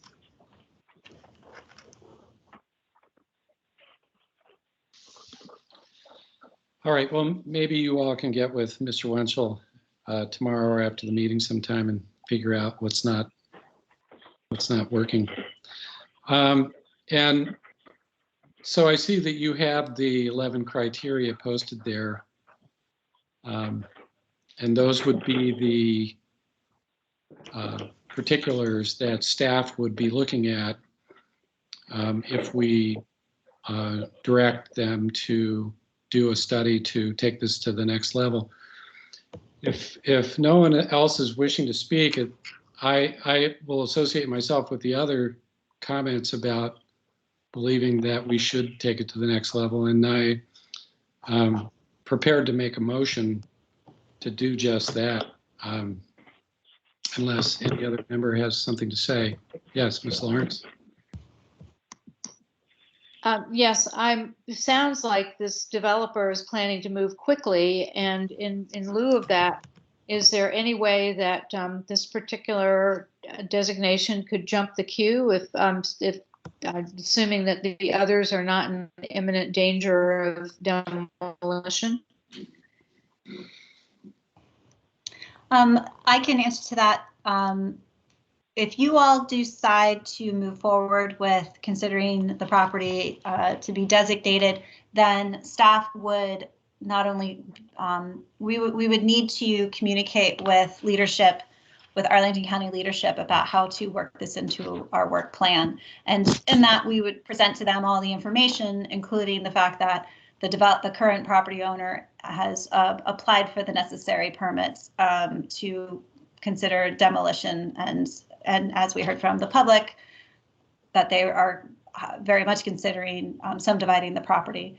But we wouldn't be able to let you know tonight what our timeline would be on when we would be able to include it in our work plan, but we would present that information to leadership on the fact that there are 4 other properties in the queue, and should we bump it up to the top, or based on the information that we know, or does it stay in the current order, which would make it waiting in line with 4 other properties? So is this something they could do by right? The redevelopment by right? I don't think that there's any, I think that it's definitely, I think it is definitely by right. It's not a site plan or anything like that. So it's, as long as it's very similar to the situation with the Phoebe Lothar property, where if they receive all of their, the LDA permit, the demolition permit, they can go ahead and do what they want with the property, and there's enough square footage on the property to subdivide it into 2 lots. So if they meet all the requirements that are necessary to do that, then they can move forward. Okay, thank you. You know, I think it's clear we're facing the same situation here that we did with the Phoebe Lothar property earlier in the year. I think what we can do tonight is put a pretty short deadline on the study that we ask staff to do. I mean, we could ask them to come back within a month with a study. And my assumption, and staff can correct me or comment on this, that if we were to do that, ask you to come back within a month, then that would certainly prompt you to go to the leadership in the county and ask for resources or prioritization of that project. Is that correct? What I think we can definitely do by September is let you know how we're able to work it into our current work plan. And I think that requires, we need to let leadership know what your decision is tonight to come up with, to basically figure out how to do that. And so I would think that by the September HLRB meeting, we can let you know how quickly we can put it into the work plan. Well, I think we would need to know that sooner, to be honest. I think we would need to know within a week how soon you can fit it into your work plan. And then the second question would be, when would that planning process be completed? We know the project, we know the house has a demolition permit file. You know, we've been down this road before. I guess I would ask the other members of the board, you know, whether tonight we should vote on a motion urging staff to come back with a study within a month, and just ask what folks think about that. That may or may not be reasonable. And it may be, you know, yes. Would someone like to weigh in on that? Dick, this is Robert. I would support that. Okay. Mr. Laporte? Yes, I would support that also. This is Carmela. I also support that. Okay. Any others wishing to weigh in? This is Jenny. I would support that too. And also, I think that what a good thing of tonight's meeting is identifying a very good person that contribute oral history. And so hopefully by interviewing the past resident of the house, that would help facilitate expediting that. Yes, and you know, any members of the board who have free time, including myself, might be willing to volunteer to help the staff on this as well. I'll just put that out as a suggestion. I'm sure they could use all the help they can. They are not exactly over-resourced in the Historic Preservation Office, and I want to say that to sort of counterbalance the directive that we may be giving them, that that we understand how difficult it may be to make this deadline. Mr. Chairman, I would like to point out something though. I hear what everyone's saying and I understand wanting to move very quickly, but that's not something that I can promise you. I cannot give you that information at this time. And I know that you all as a body would like to vote in that direction, but that is something that needs to be determined by the county manager's office and other leaders to determine how we can put this into our plan. And I think you can definitely state and suggest it as much as you would like to. But I don't think that you all can make that determination, but you can make the determination to move forward with the designation, and we would work as quickly as we can to get you the information that you would like. But the soonest I can promise you that information is by the next September HLRB meeting. Okay, I think Mr. Laporte had his hand up next.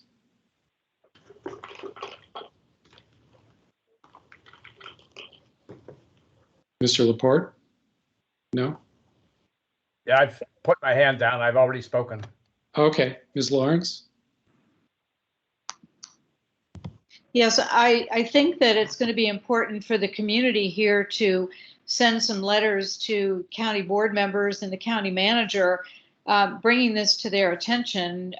We can do as much as we can, but obviously it would be extremely sad to have this significant house demolished. I just get really angry at developers who don't see the value in such in unique historic properties. But I also would encourage Ms. Hogate and the others who, Ms. McGrath, if possible, to try to get some people in the neighborhood and the community to contact the county board members and the county manager's office too, and just let them know this is a very significant property, and see what can be done. Get some, contact the media, try to do something about it from that perspective. Thank you. Thank you.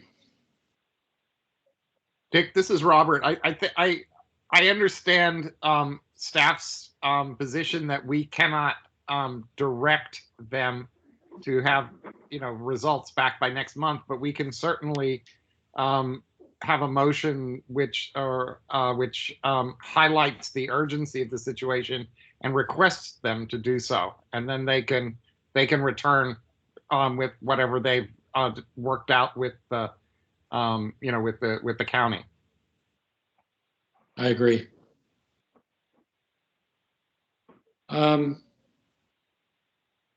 Yes, and obviously there are powers that be in the county that will make the decision about how quickly this can be done, but our role is to push the envelope on it. So I'm going to go ahead and make a motion, and we can debate that motion afterward. That's assuming no one else has anything else to say about it. I'll give you a second. All right. Hearing no further discussion, let's see. I'm going to make a finding. Staff, you ready for this? I guess yes. Maybe you have this in advance. I'm going to make a finding with respect to the Arlington County Zoning Ordinance section 11.3.4.A.2 under our authority under that section. Whereas the HLRB has received an application submitted pursuant to and conforming with Arlington County Zoning Ordinance section 11.3.4.A.1 for historic district designation of the property located at 6404 Washington Boulevard, Arlington, Virginia, period. Whereas HLRB has reason to believe the property shall meet at least two of the qualifying criteria enumerated in Arlington County Zoning Ordinance section 11.3.4.A.6. Be it resolved that HLRB, pursuant to its authority under Arlington County Zoning Ordinance section 11.3.4.A.2, directs county staff to undertake further study of the property located at 6404 Washington Boulevard and to report back within 1 month with a recommendation as to whether the property meets the historic designation requirements enumerated in Arlington County Zoning Ordinance section 11.3.4.A.6. Is there a sufficient second?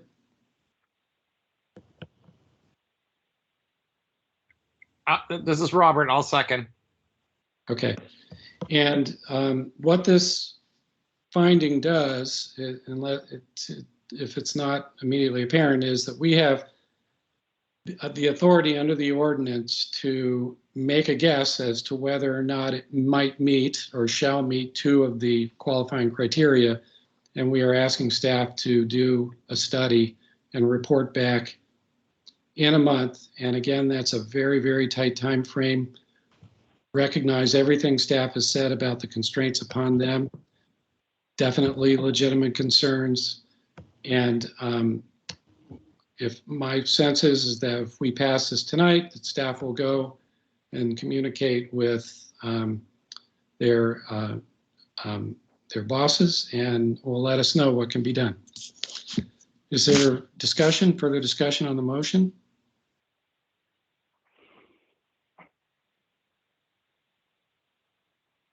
Hearing none, I'll ask the clerk, the staff to call the roll, please. Thank you. Please answer yes if you support the motion. Mr. Aiken? Yes. Mr. Davis? Yes. Mr. Dugga? Yes. Ms. Garner? Yes. Ms. Gwynn? Yes. Ms. Ham? Ms. Ham? I'll swing back. Yeah, yes. Can you hear Oh. me? Yes. Yeah, I got you. Thank you. Thank Mr. you. Laporte? Yes. Ms. Lawrence? Yes. Mr. Menden? Yes. Ms. Meyer? Yes. Mr. Wenchel? Yes. Mr. Woodruff? Yes. Motion carries. Okay, thank you, everyone.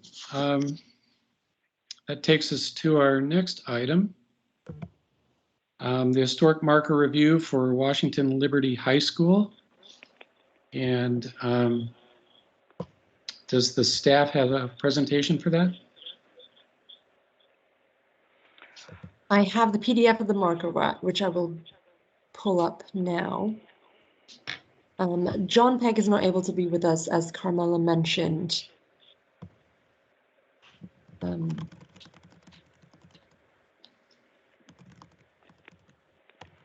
Yeah, Serena?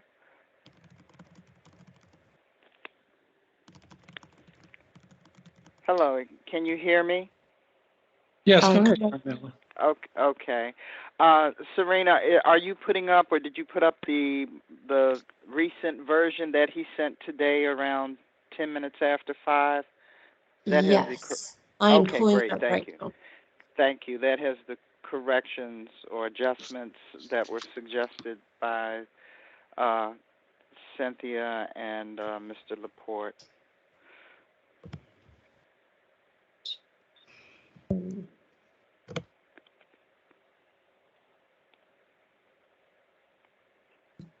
Sorry, my computer's having a moment, a personal moment. Okay. While we're waiting on that, let me just interject something too. I as well had some difficulty getting on with Microsoft Teams. I think this is the second time that that's happened to me. It may have been the third, but so I'm on the phone. If by chance, especially since John is unable to be with us, John Peck, if by chance you lose me, I will do my best to call right back in or see if I'm successful at getting on by Microsoft Teams again. Very good. Can everyone see the marker now? Yes. Yes. So who would like to go first? Carmela, would you like to? Sure. Yes, I was just going to interject. I do have some comments in respect to what Mr. Laporte and Mrs. LaChase Torres wrote in. I'm assuming everyone has seen those comments. I also, around 5:15, emailed what I'm about to read to everyone in terms of our response, John, and my response to those two sets of comments. If anyone has access to their email and would like to pull that up, that's fine. Otherwise, I'm just going to go ahead and read that. Starting with Ms. LaChase Torres's comments, the first comment, the quote under the title uses two different fonts or sizes of quotation marks. That was a graphic design choice that was made by the committee with the larger quote set off in the margin to draw the reader in. The closing quote is the same size as the text. Is there any response or comment towards that anyone like to make?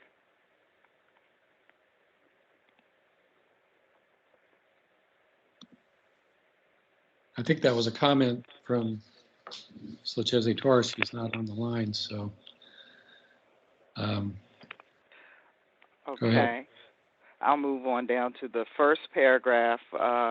Cynthia suggested consider rewording historical reference to origins of Washington and the namesakes. The current description of the naming is brief and based on the school's published archives and history. The historical accounts of the naming are from the actual original teachers' student handbooks from the earlier years and school board members. John and I have long contemplated a commemorative installation at W&L that tells the story of civil rights at the school, beginning with the school's founding and naming, and also the context surrounding that, and the desire among black residents for a comparable school of their own as W&L's construction was funded. The story of black students who attended W&L for shop classes on a segregated basis in the 1940s, the prolonged court fight to desegregate the school, as well as the integration of the sports teams, the school renaming in 2018, and so forth, would also be told in this additional representation or installation. The Stratford Commemorative Trail at Dorothy Ham Middle School is sort of the inspiration that John and I have had for this effort. Do note, please, that while this marker's purpose has always been to inspire and educate, it is nonetheless a somewhat brief and dry account of the school's significant historical milestones due to size and space limitations. That's where we are with the information that has been provided on it. Are there any comments or questions regarding that? If not, I'll go to Mr. Laporte's comment regarding the first paragraph. Okay, Mr. Laporte states that the word initially should be deleted or wording rephrased. The word's use does not convey factual truth unless the reader fills in the unstated assumption, as in before the establishment of the high school, quote unquote. Also, this does not convey factual truth unless it's clarified that the marker text is talking about public schools only.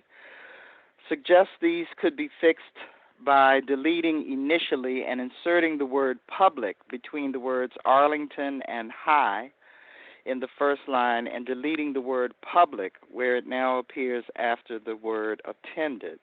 And John Peck changed this to read, quote, before the establishment of this school, local public high school students attended schools in nearby Washington, D.C., or in what is now the city of Alexandria. Therefore, the word local is used to describe the students since Alexandria County had just been renamed Arlington. And also the school's address in the early years, believe it or not, was Clarendon. And a small number of students in the early years also actually lived in nearby areas of Fairfax County and McLean. Any further comment regarding that? Okay.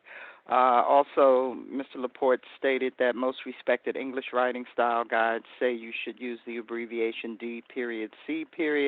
rather than the United States Postal Address abbreviation DC without the periods in context like this. So that has been changed. Also, he suggested deleting the word both before the word George because it is unnecessary and conveys no additional meaning, and that was removed. Question for you.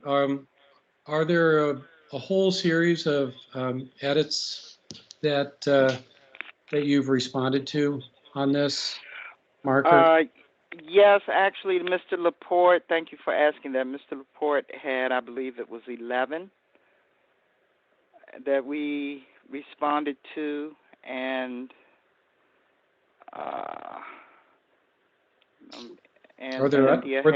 Cynthia had 6 or 7.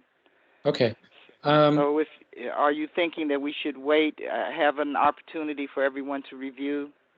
Well, I don't know. I think everybody has had a chance to look at this once because we looked at it last month. What I was going to suggest is that, and this is assuming that we need to even do this, let me back up and first ask staff, is this something that we need to approve?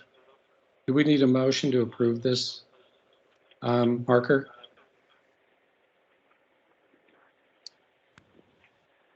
I think we have done that in the past. Yes. We do. But we have also moved to approve markers and said with like additional edits that are still like minor word changes that can go forward without the HLRB having seen them all.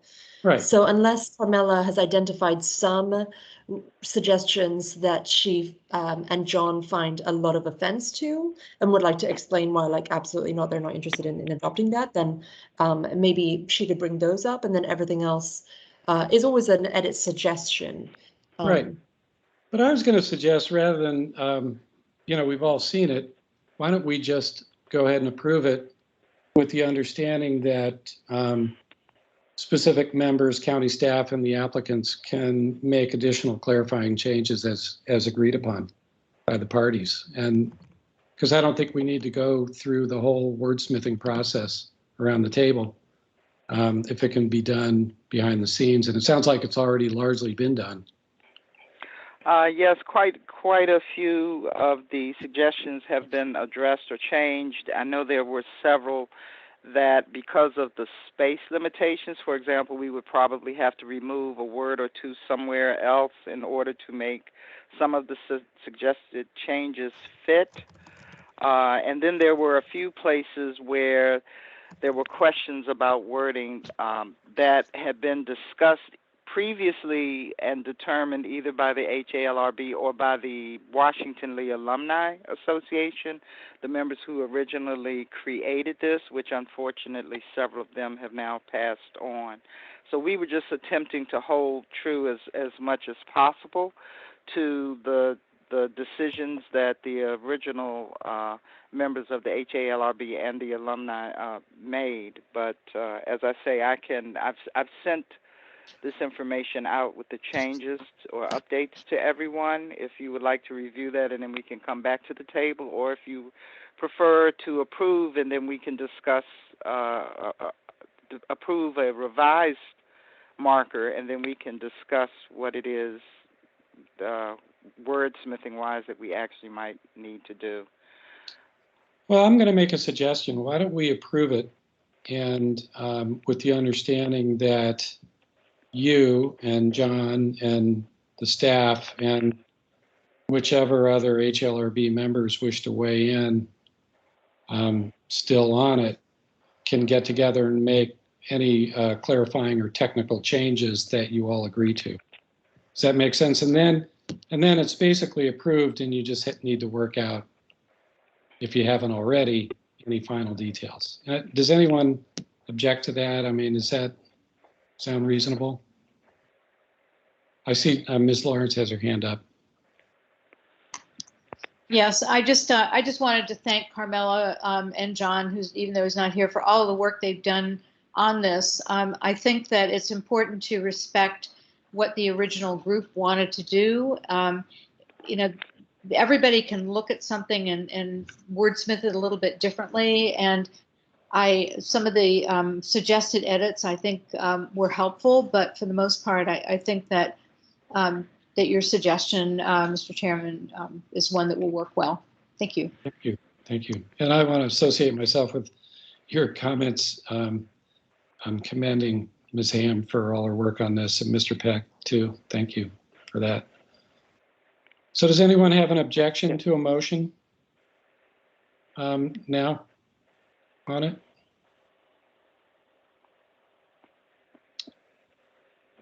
Okay, I'm going to go ahead and do that. I move that the HLRB approve the W&L marker as presented, and that includes any changes that have already been negotiated between the parties, with the proviso that HLRB members, county staff, and the applicants may make additional clarifying and technical changes if they are agreed to by all the parties. Is there a sufficient second? This is Joan. I'll second it. Any further discussion? I'll just say, Carmela, I think this gets it done. And if there are any last minute things you need to work out between you and Cynthia and Jerry or whoever, you should be able to get that worked out pretty easily, I hope. And does that sound reasonable to both you and Jerry?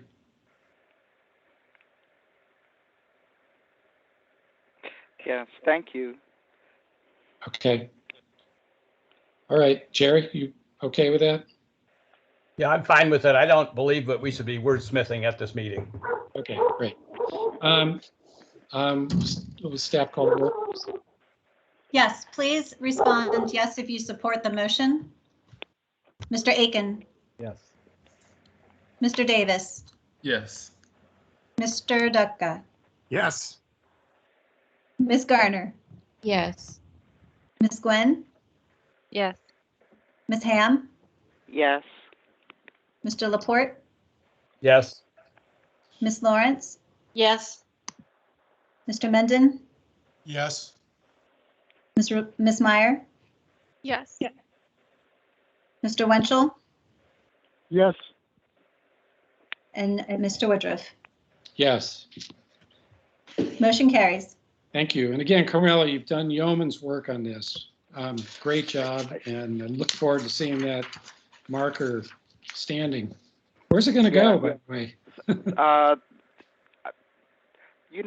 am not quite. Cynthia, do you recall the placement of it that was originally determined back in September of 2017? Cynthia is not here today. She is not on the call, but I'm sorry. Do you know, Serena? I don't, I'm afraid. I was not on staff yet. Okay, no worries. All right, so that brings us to our final discussion item, which is the review for the memorial plaque for Mr. Finch at Donaldson Run Park. Okay. Excuse me, Mr. Chair. Can I interject something really quickly? Yes, of course. Sorry, I don't have a hand raise feature. I just wanted, for the sake of clarification, as was mentioned a little earlier, and Joan agreed with this, Ms. Lawrence, regarding honoring the hard work and decisions that were made by previous Washington Lee alumni, especially those who are now deceased. But there has been, I think, a question or conversation brought up as to whether or not this is an effort to address the renaming of the school or attempt to return the school to its original name. It absolutely is not. Both John and I were of the opinion that after the debacle in Charlottesville took place in August of 2017, which is what sort of derailed the plan for the county or the school board to install the marker. I believe it's supposed to go on the side of the school facing the football field, where the original entrance was.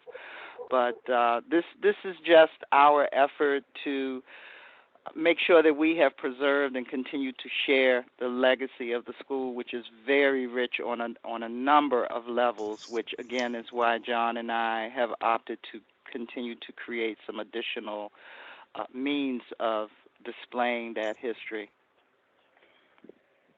Yes, very good. And you're to be commended for, again, for all your hard work on that. And I think you're one step closer to fruition tonight, hopefully, and we look forward to seeing it. Thank you. Yes, thank you. All right, now, I think we have one speaker for the Larry Finch Memorial Park, Ann Wilson from the Donaldson Run Civic Association. Is that Hi. you? No, I'm Diane Probus with Parks and Recreation. I'm going to introduce the presentation. So good evening, Chair, HALRB Chair, and members. Thank you for your time tonight to present this memorial plaque request. Let me bring up my presentation.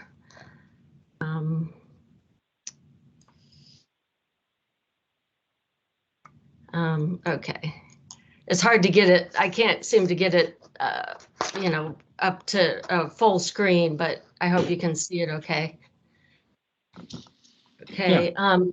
The Donaldson Run Civic Association and the Friends of Arlington Parks are sponsoring the request. Ann Wilson is here tonight to speak on behalf of Donaldson Run, and Sarah Maservi is here to speak on behalf of the Friends of Arlington Parks. The proposed 12-inch plaque will include a 4x6-inch picture of Mr. Finch over the inscription, 1933 to 2020, in memory of Larry Finch, good friend and neighbor, with appreciation for his advocacy of Arlington's parks and green spaces. His sustained commitment improved these areas for all to enjoy. Plaque dedicated in 2022. The plaque will be installed at the entrance of Zachary Taylor Park near a swamp oak that was planted in Mr. Finch's honor in 2014, just before he moved out to a different state. It will be Mr. Finch died in 2020, and per the memorial plaque policy, the applicant must demonstrate the significance of the nominee's public service contribution, and the contribution must have been sustained, not a single act, and must have had a lasting impact on the Arlington community. Your review and consideration of the plaque tonight is part of the plaque review process. At the end of the presentation, we will be glad to answer questions and hear your comments. Ann Wilson and Sarah Maservi will now share their personal experiences from working with Mr. Finch and how his contributions qualify him to be honored with a memorial plaque. Thank you, Diane. I hope everybody can hear me. This is Ann Wilson. I appreciate the opportunity to speak about Larry's years of service in Arlington County and also in our neighborhood of Donaldson Run. Larry had a passion for the natural environment and a desire to do what he could to preserve, protect, and promote our parkland. And when he retired from his federal government job, Arlington County became the beneficiary of his time and efforts. For Larry, there was no job that was too big or too small for him to get involved with. He served on the Urban Forestry Commission from 2000 for 10 years and chaired the commission during part of that time. He was involved with the Civic Association for about 15 years and served as a director for 10 of those years. Larry is responsible for planting a number of trees in the Donaldson Run area, and each year he delivered trees through the county's tree canopy program, and also planted some trees along Donaldson Run where some older trees had died off. Larry was also a teacher, both to children and adults. He educated the Civic Association on tree health, invasive species, and introduced us to the Northern Virginia Conservation Trust program. And he also talked with children at the Taylor Fair every year about the wildlife in the parks. Larry was instrumental in getting support and coordinating one of the early stream restoration projects in Arlington when Donaldson Run's Tributary A was restored. He also, we have a lot of kiosks and park benches in our parks as a result of Larry's efforts. And he raised funds to help sustain Gulf Branch Nature Center. So when we heard that Larry was leaving the area, we knew that we wanted to plant a tree in his honor. And tonight we're asking that now that Larry has passed, that a memorial plaque be placed near the tree that was installed for Larry back in 2014. And now Sarah Meservey will talk about Larry's additional contributions.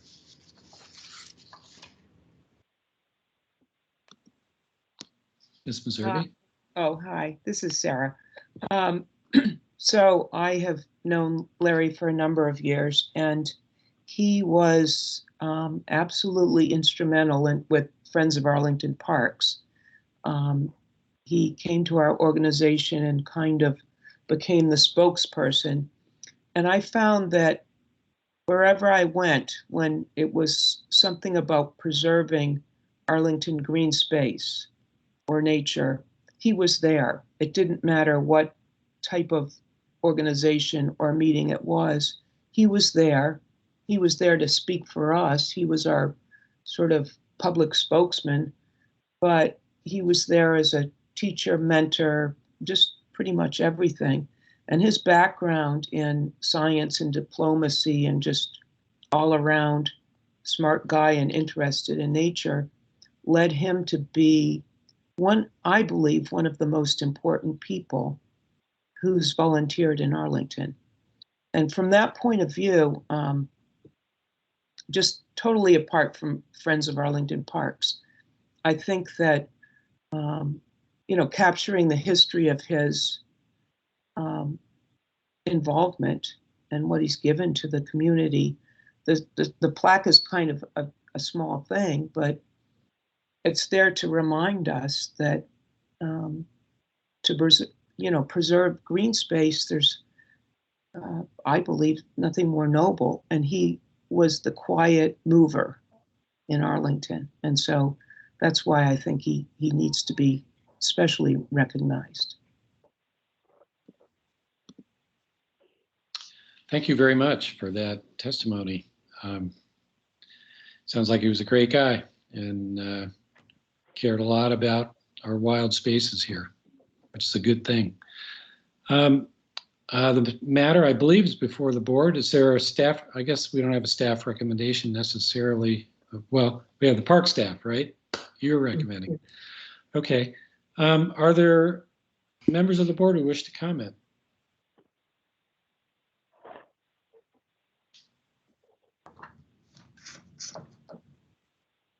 Hearing none. I guess it's getting late. Everybody thinks it's an obvious question, so I'm going to go ahead and make a motion. I move that HALRB approve the memorial plaque for Larry Finch to be placed at Donaldson Run Park as presented. Period. Is there a sufficient second? I'll second that, Omari Davis. Any further discussion? Yeah, this is Joan. I just wanted to thank the two speakers who came, and I think this is a wonderful gesture, and I'm happy to approve it. Thank you. Very good. Anybody else? All right, and I will also thank Ms. Wilson and Ms. Meservey for being such good friends to both the parks and to Mr. Finch. Staff will call the roll, please.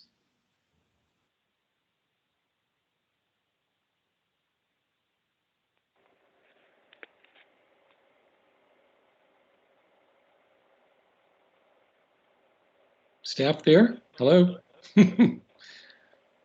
Lauren? I think you're on mute, Lauren.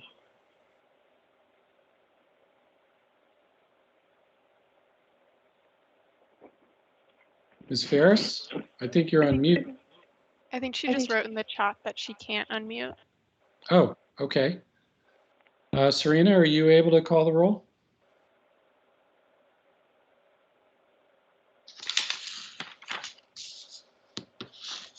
I wonder if, are there... Serena also messaged that she cannot unmute. Huh. Well, I guess the chairman can call the roll, right? And we'll inform staff later that we've gone ahead and approved it. Does that work for everyone? Okay. Yes. Let me send them a note and say I'll call the roll. Well, I think they can hear you. I think they just can't unmute. Oh, okay. And so hopefully since it's recording, they'll be able to get this as part of the Well, minute. I'll go ahead and call the roll. And I have a slightly different order from them, so don't be put off by it. If you agree with the approval of the memorial plaque, please say yes. If you don't, say no. Mr. Winchell. Yes. Ms. Ham. Yes. Mr. Laporte. Yes. Ms. Lawrence. Yes. Mr. Davis. Yes. Mr. Dutka.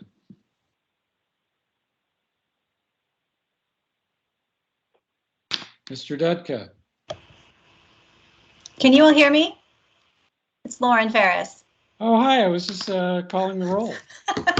Sorry, I don't know what's going on. There's been a lot of glitchy issues going on with Teams to the point where we've tried to admit many of you that obviously are on the call, and for some reason you keep getting disconnected, but you're still on. So I apologize about the delay. I'm able to, if you all don't mind, I'd be happy to take the roll for this motion. Are we all ready?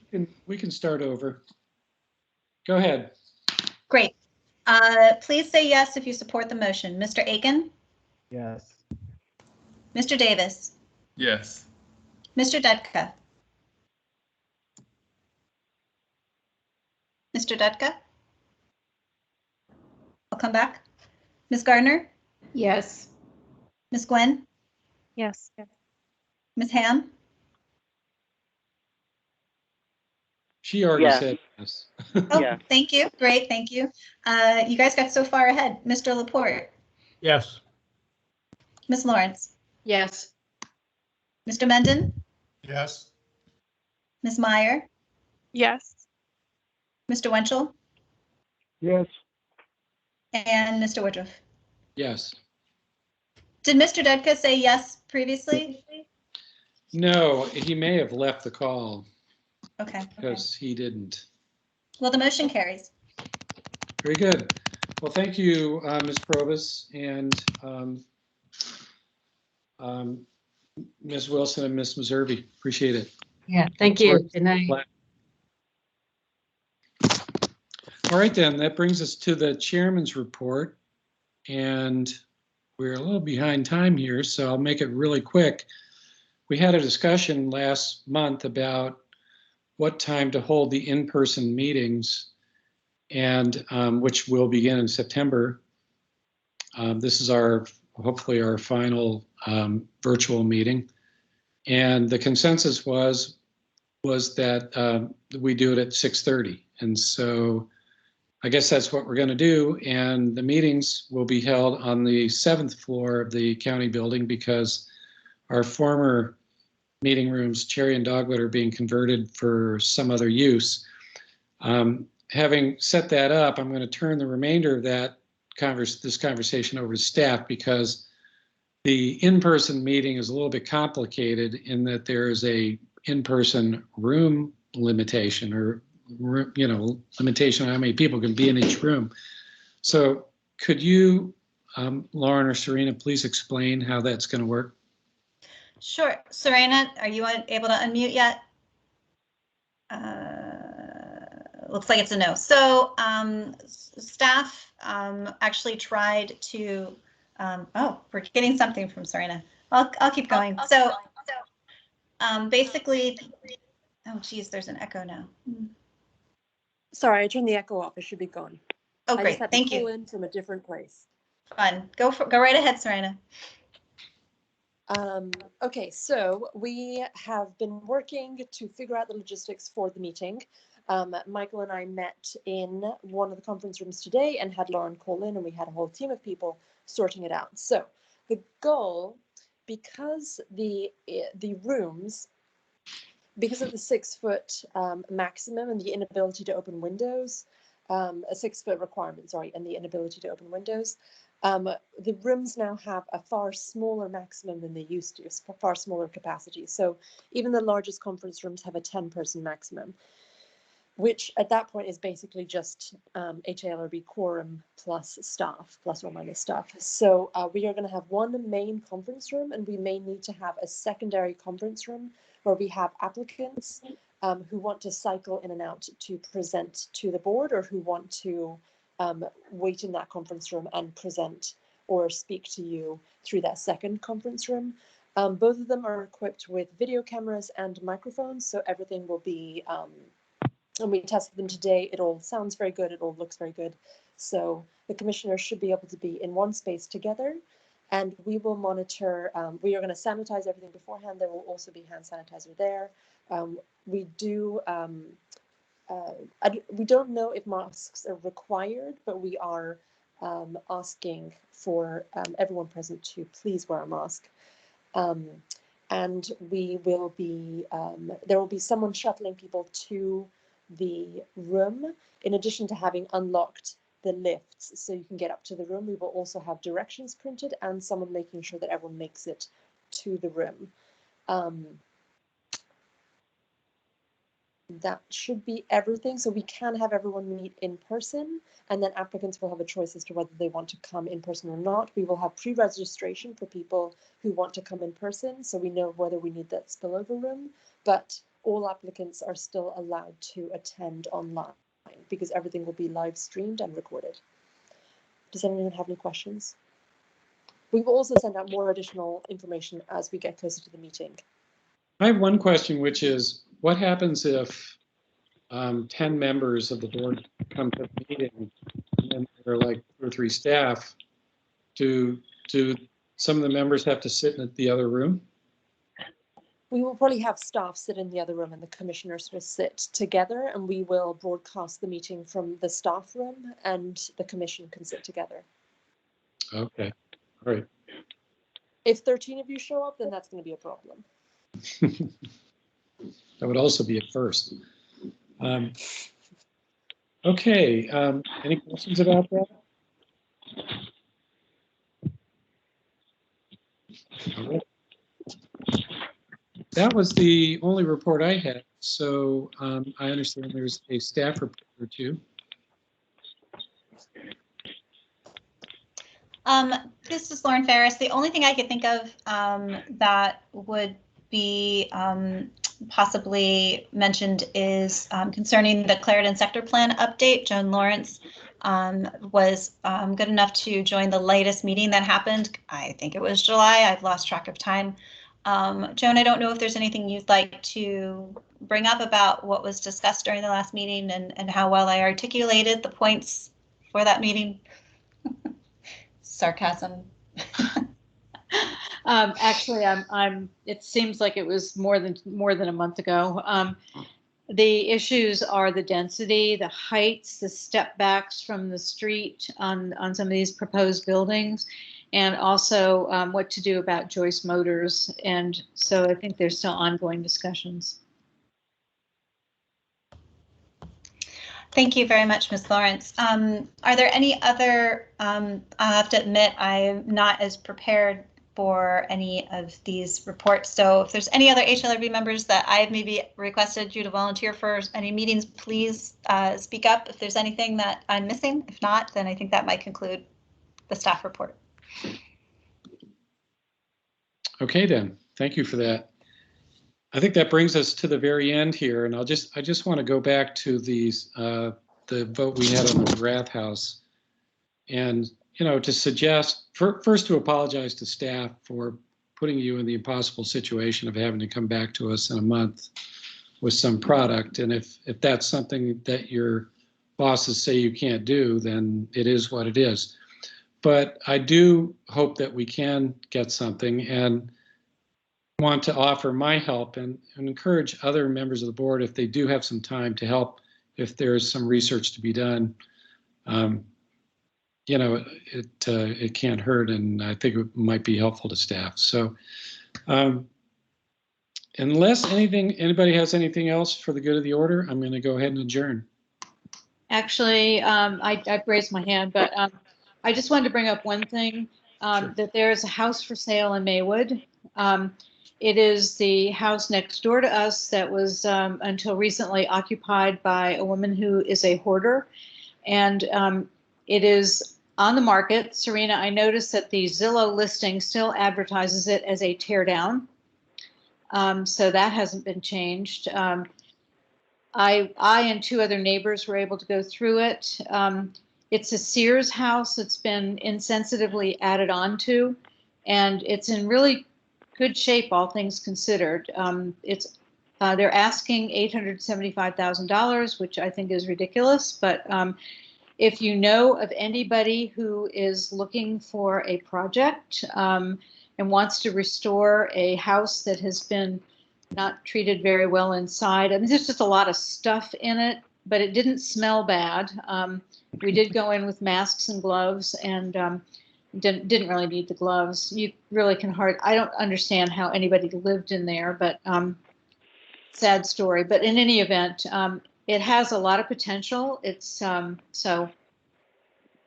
guess just check it out on Zillow. It's 3421 21st Avenue North. You can, no pictures of the inside, understandably, but I'm just putting the word out that if you know anybody who is looking for a project, we would really rather not have it sold to a developer, but the listing agent did say that he wanted to get an all cash offer and close by the end of the month. So something to keep on the radar. We do not want to have it torn down. It's it's way overpriced for the condition, but so hopefully somebody will. Thank you. Thank you, Joan, for bringing it to my attention. I did, on your recommendation, speak to the realtor who did. I don't know where he had gotten his information from, but I enlightened him as to the Code of Virginia requirements. I sent him the zoning ordinance with the information about the process that it would take to get a demolition, and then also explained that it was a Sears house. I sent him the different layouts for the Sears house, the two Sears houses that this house likely is. I sent him information about the design guidelines and how the board has approved additions, renovations, ADUs, bump outs, and that there are sensitive ways that a new family could move into the home and make it their own while still retaining the historic structure. So I'm really hopeful that that got through to him. I would note, having spent 5 minutes in real estate, Zillow updates its listings on like a regular schedule, so it doesn't update things immediately when they're changed. I have been checking the Long and Foster website where it is initially posted, but they're all fed through the MLS. So until he changes it in the MLS, it won't update in Zillow, and I think it's going to take a few days. So I'm going to follow up with him. I already emailed him once, but I'm going to call him to see if he has changed that language. Thank you. All right, very good. Anybody have anything else for the good of the order? All right, then, we're adjourned. Thank you very much, everybody, for your contribution and participation tonight. We're Take adjourned. care. Thank you. Thank you, everyone. Thank you. Thanks. Thank Good night. you. Good night. All right. Good night.